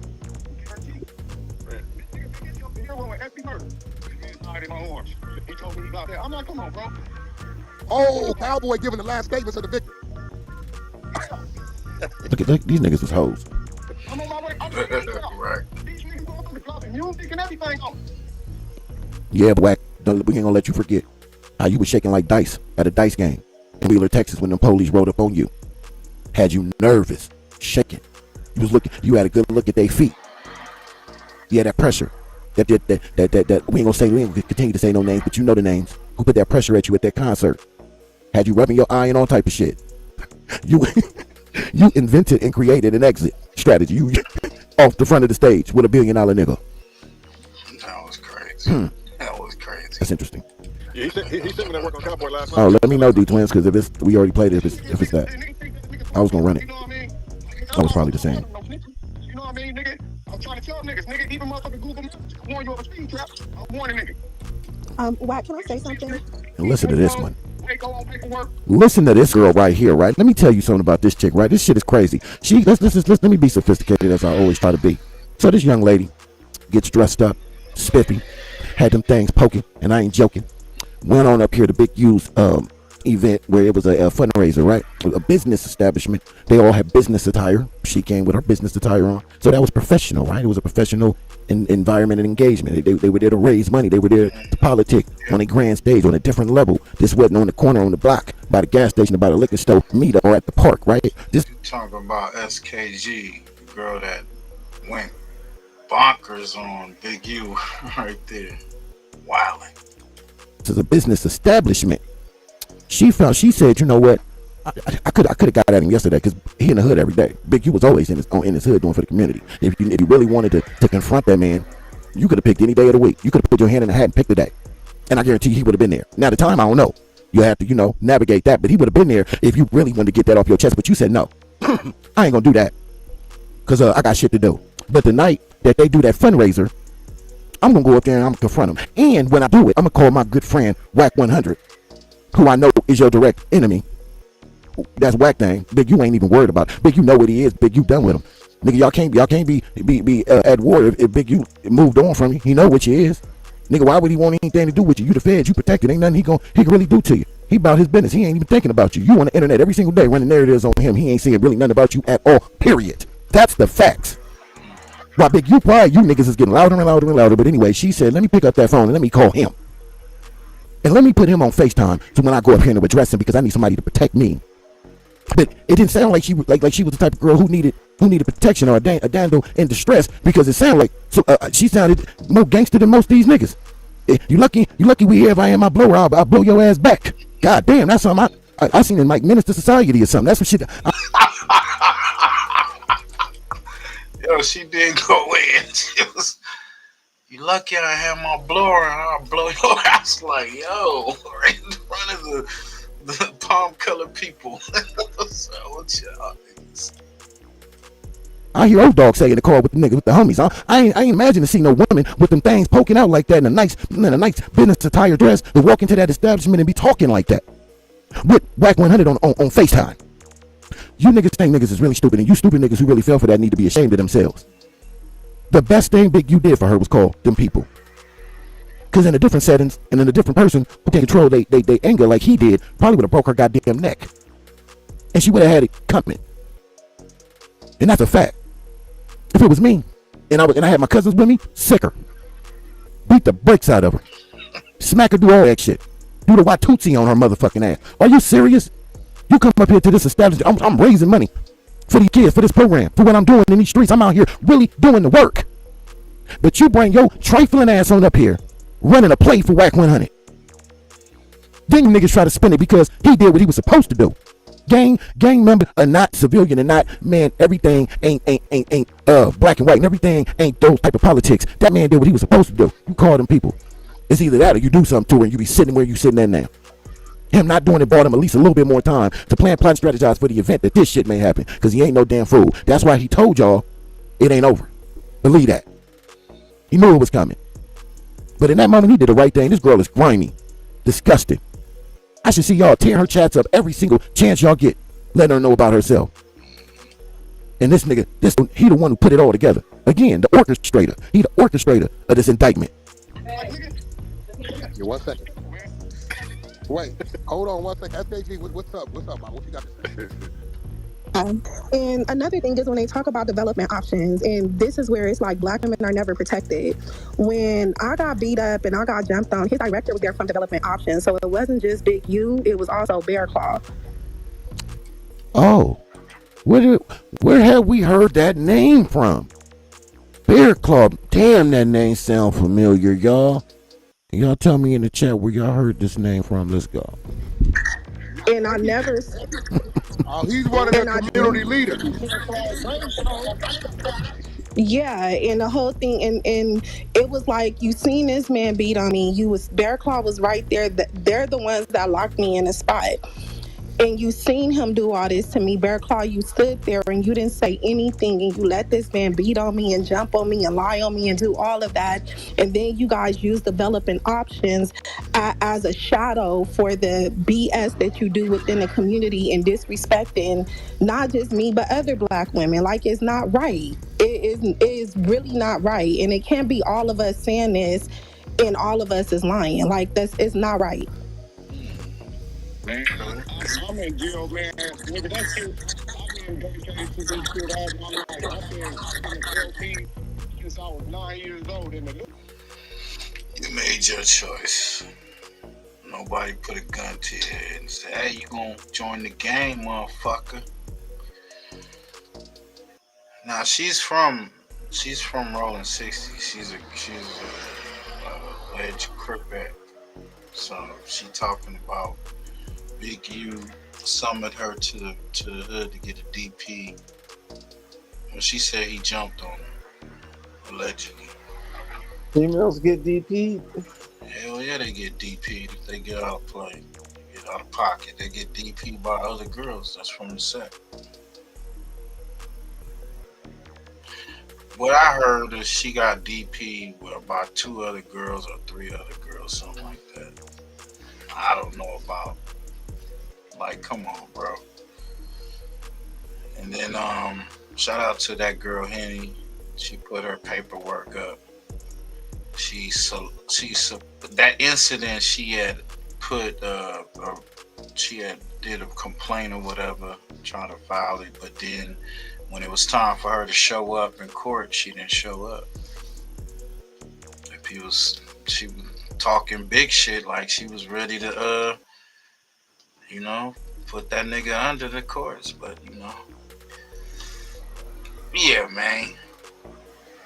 It's a lot of clout chasing, man. This is a whole nother level of clout chasing when it comes to this internet. Niggas putting live cases on, on the internet. Niggas talking about unalivings and shit like that for the world to hear and see, just for content that they call it. Shit is goofy as fuck.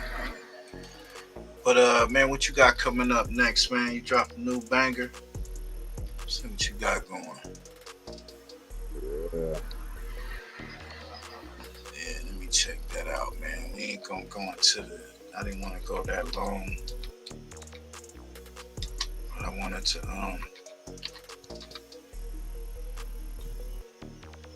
show some content for the folks, man. Give y'all update, man. Like, maybe that could be the reason why Loose Cannon is to act the way he does and going through what he is his girl. Is she really for him, or is this all a play strategy? Looks like she's just following what LUCE is telling her to do, right? So what we got? We got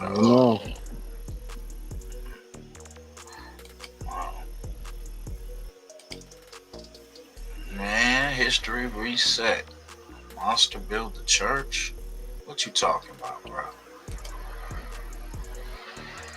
What we got here? I've seen this in a movie. You gotta do some explaining with this, folks. Let me put this banner up, man. Bro, you know I don't even try to, because ain't nothing a 5-minute talk, my nigga. You gonna try to have me through a 30-minute video in 5 minutes, 3 words. I can't. Nah, this is a 30-minute video. It's not that long. Well, can you give just a quick summary of what we talking about here? It's just its own history, bro, and dealing with religion in a sense, you know. Okay. You know, names, and just taking a look at some interesting names in history. For sure. You had the time, definitely, but that ain't a small combo. Yeah, it'll be like 30 more minutes, another half an hour. Which I mean, you know, but I wasn't trying to go that long. I don't know. You don't do too much stop and go. Yo, okay. I don't know. I'm gonna have to speed you up, man. What's good? What's good, YouTube family? Monster built the church. I go by the name Pushy Push. Hello, it's my TikTok at Yeah, it's fast. Pushy.push. Definitely go over there and check out some of my short form videos. Also drop a like right here at Pushy Push on my YouTube. Definitely drop a like and subscribe, family. But let's get into this one right here. So I'm pretty much continuing from a couple videos that I've dropped. I've had this idea and a bit of my research that has given me a particular outlook when it comes to a history reset. So in my previous videos, I was showing how the elite, you know, the ones who mold our history, in my opinion, place their peers inside of our history, inside of the scriptures, inside of a lot of our fable stories. So I chose to come at this in a different manner. So I know that the picture looks pretty crazy right here, but it's going to make sense, you know. So I want to pose this in the form of a question or even a statement. You know, what if someone told you Monster built the church? How would that ring, you know, like inside of your head when you hear that? Monster built the church. Initially, I would expect a person to possibly feel offended, especially if they're deeply religious, if someone is telling them that a monster built the church. But this is the very thing about perception, about how we see things. So a lot of the information that we have in the year 2025 and that a lot of us grown up with is regurgitated, twisted information. And I'm going to show that right here. So you can see the monster character. He's definitely a monster. Has eyes on his hands. He's definitely a monster. But this is what I'm talking about right here. So this right here is in Dutch, but there's some English parts. So we're going to be looking at this blue area right here. It says the EN, so that's for English. It says monster equals monasterium, used for various religious buildings. Monster equals monasterium. What does that sound like to you when you hear that? Monster equals monasterium. See, I started this off by saying, what if someone told you Monster built a church? And you can see right here in English, it's saying monster equals monasterium. What this is essentially saying is that the original name for monasterium is monster. The original name for a monastery is monster. And that is something that we're going to look at, because this name goes from being the boogeyman in our time and in the medieval time being the actual family name and the name of buildings. So this is what I mean when I say like how the elite has placed their peers' names inside of history and how it gets regurgitated back to us in a different manner. So this is how we're going to look at this right here. But monster equals monasterium. So the original name for a monastery is monster. Going to the next one right here.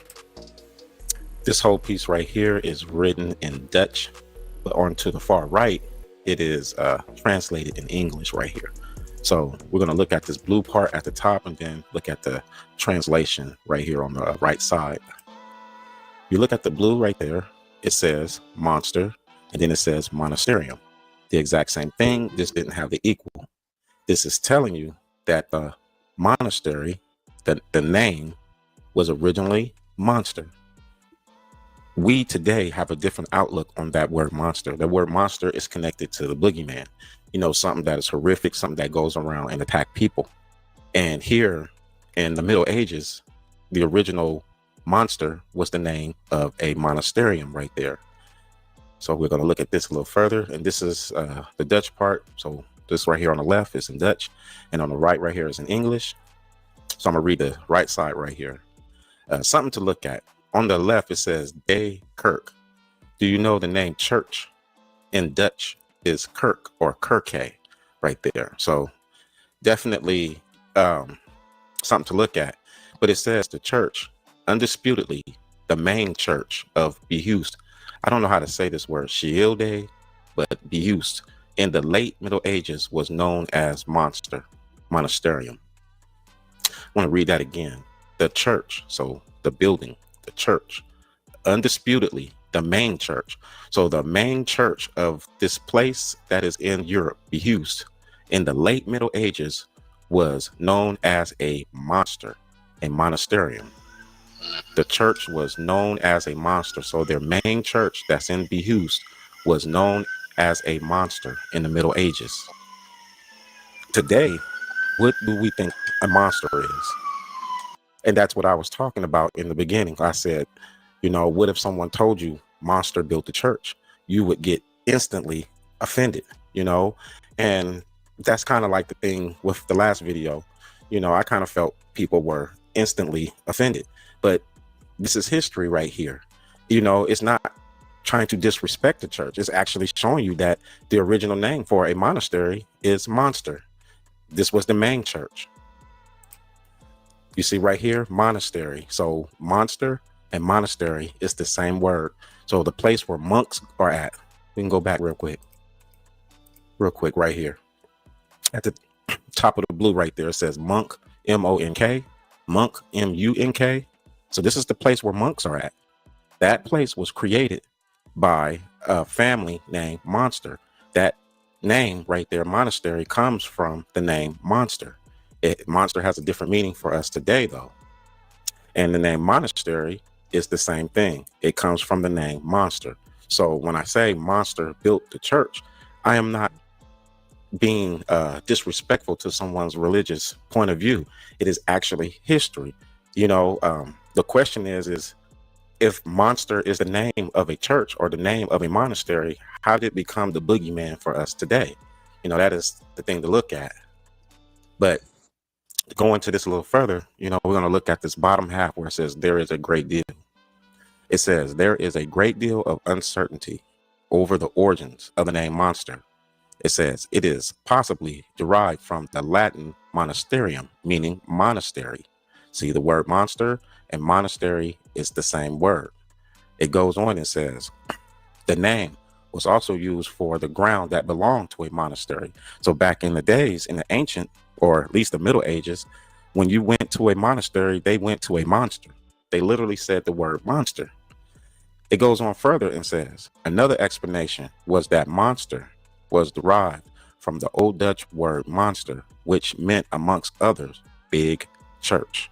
So in Dutch, the word monster meant big church, or in Dutch, the word monster also meant monastery.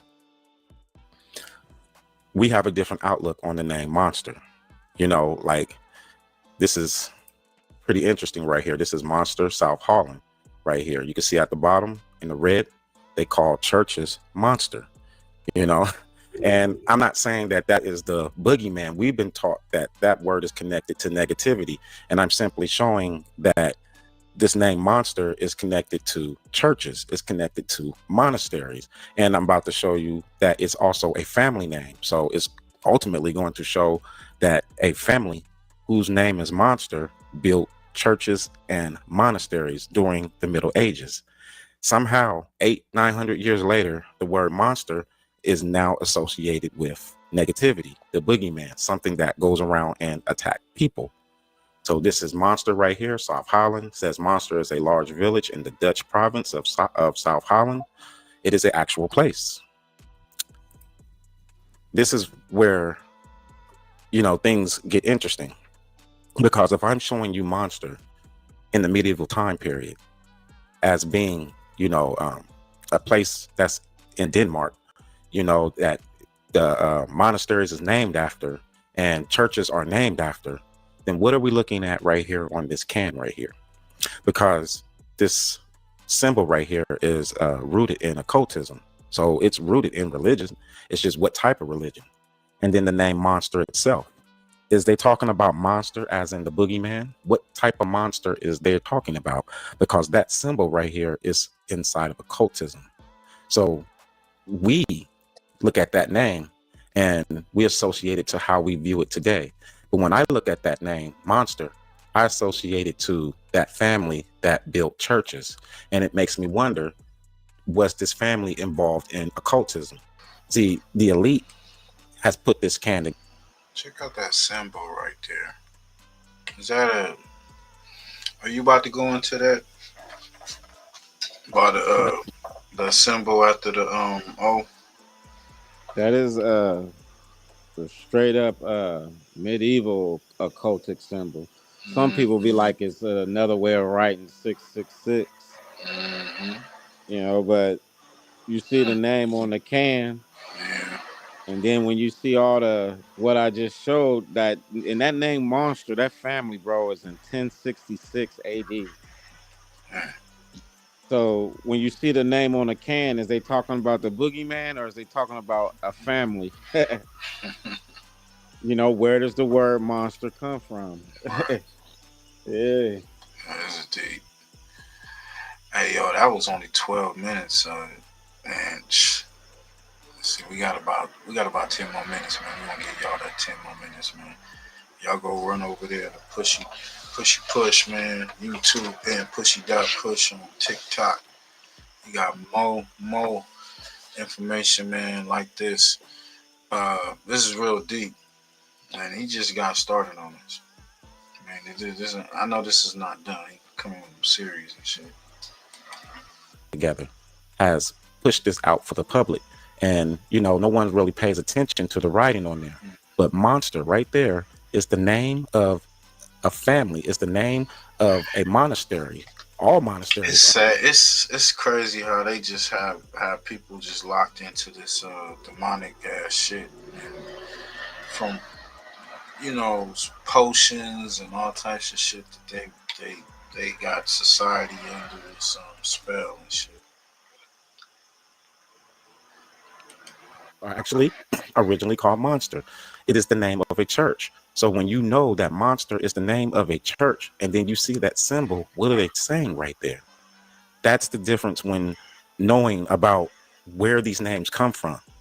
Like I was saying in the other video, I believe that they took their peers and they placed their names all throughout history.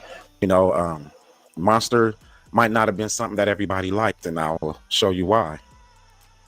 You get right here.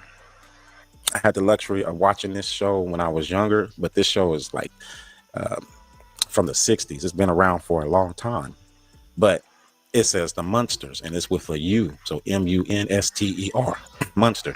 Now, when I look at this and what I know today, I see the wild men or hybrid people, and I see a female who is not as affected by the genes as the rest of the family right here. That's what the Munsters are to me. But again, this is the view that we got, that, you know, there are people out there who are different than everyone else. But I want to show you something right here. It says Munster. So M-U-N-S-T-E-R. Right there it says M-U-N-S-T-E-R, Munster. Munster. And if you look, it says German, and right underneath that, monster. Right under Munster, monster. So we talking about this is the same people. This is the same people. Munster and monster is the exact same thing. So what are they saying when they show you this right here? This name Munster has been around since the Middle Ages. The name monster has been around since the Middle Ages. The name monster is associated with building churches and monasteries.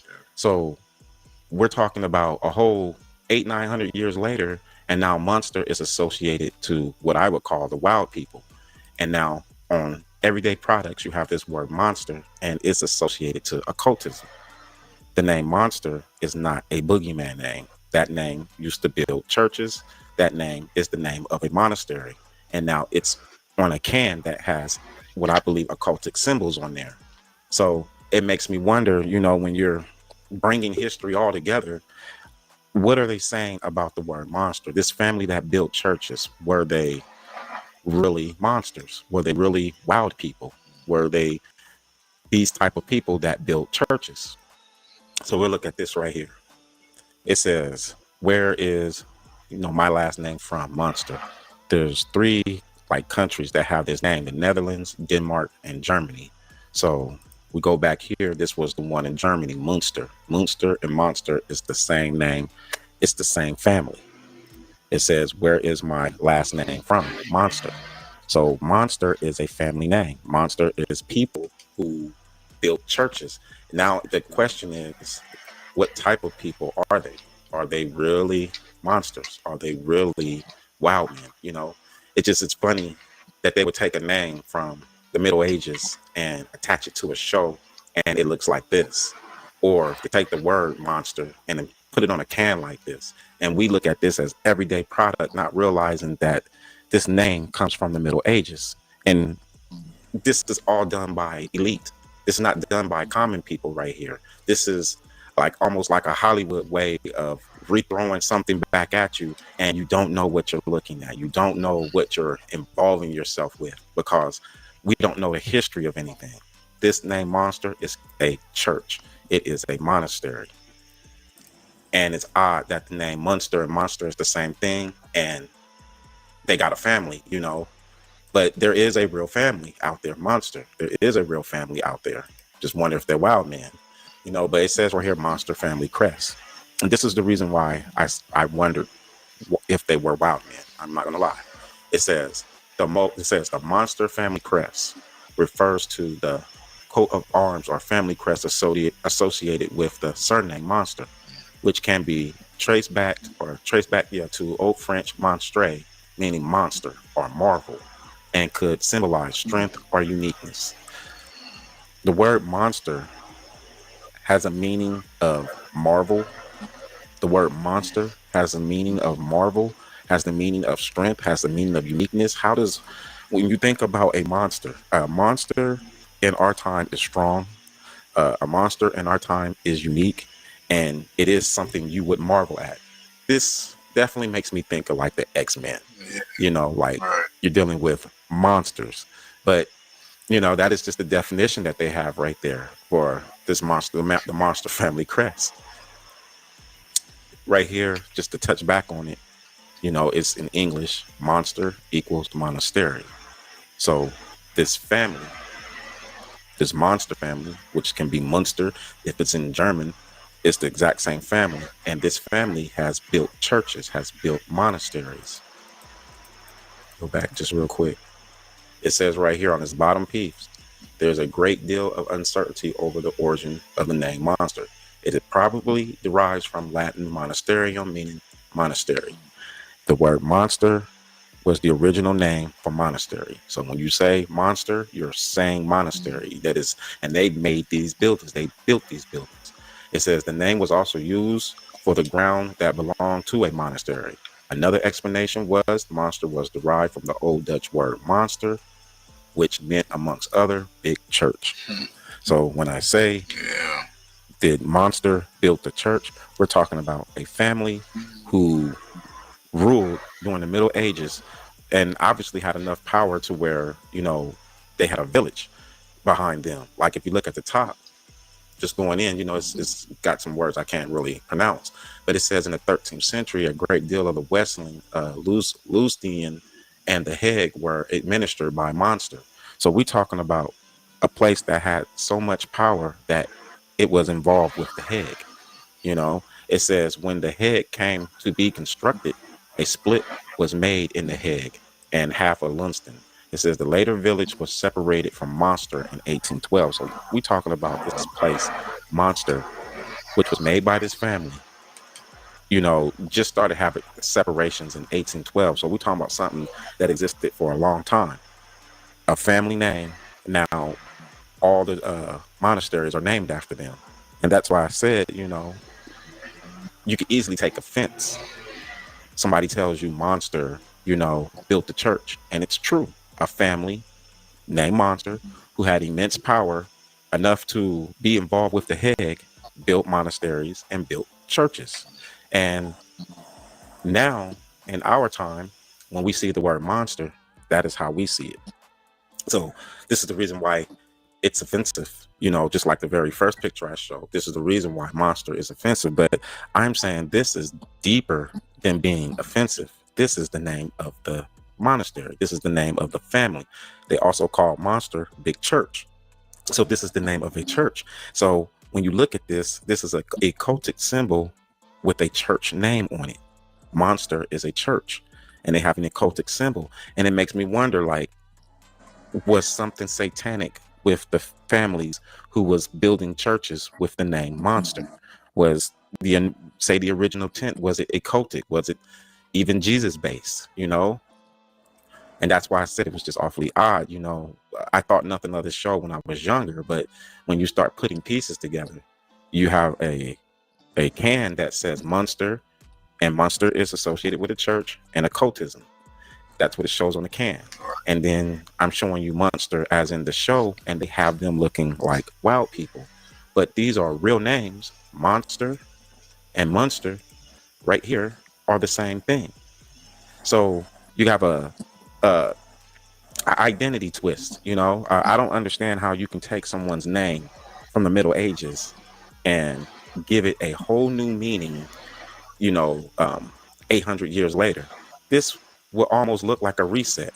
And if that's the case, then when I see this can, I feel like, you know, hidden knowledge is being thrown in my face.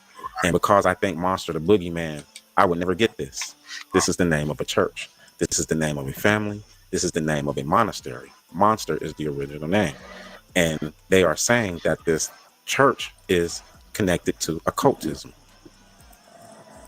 It could be definitely a rough stretch with the Munsters, you know, but I do wild man studies, and I do sit and show in a lot of videos that I believe that another bloodline or some type of hybrid line took over the power structure of the world, you know. So it makes me wonder, you know, it definitely can be a stretch. But when you look right here and you see Monster and then Monster, and they're both the same, well, are they monsters? Are they monsters? That's pretty wild right there.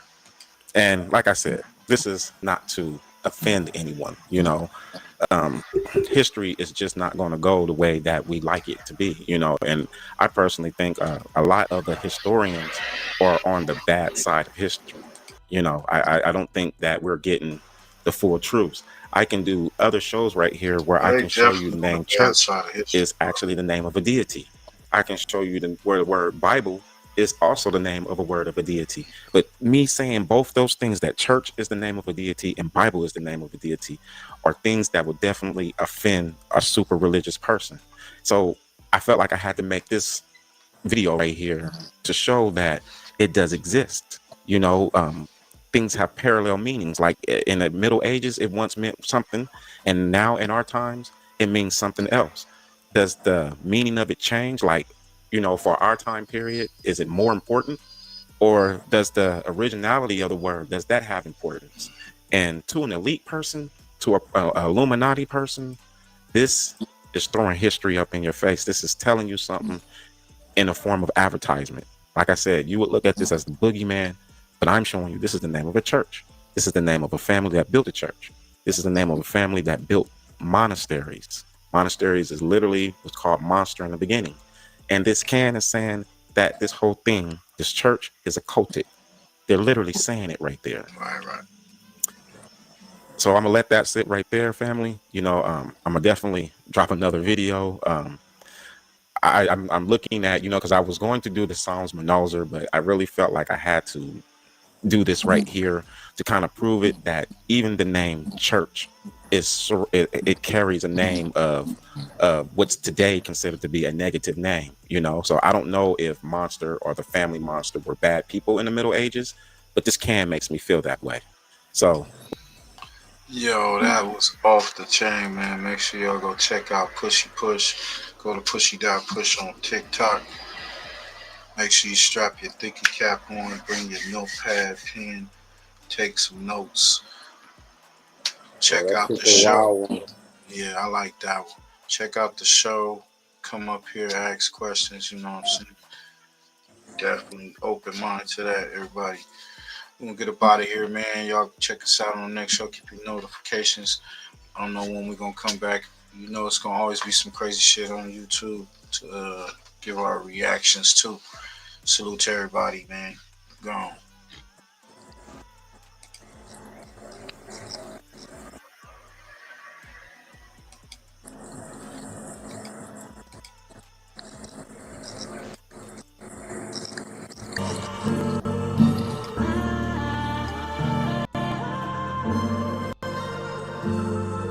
Yeah.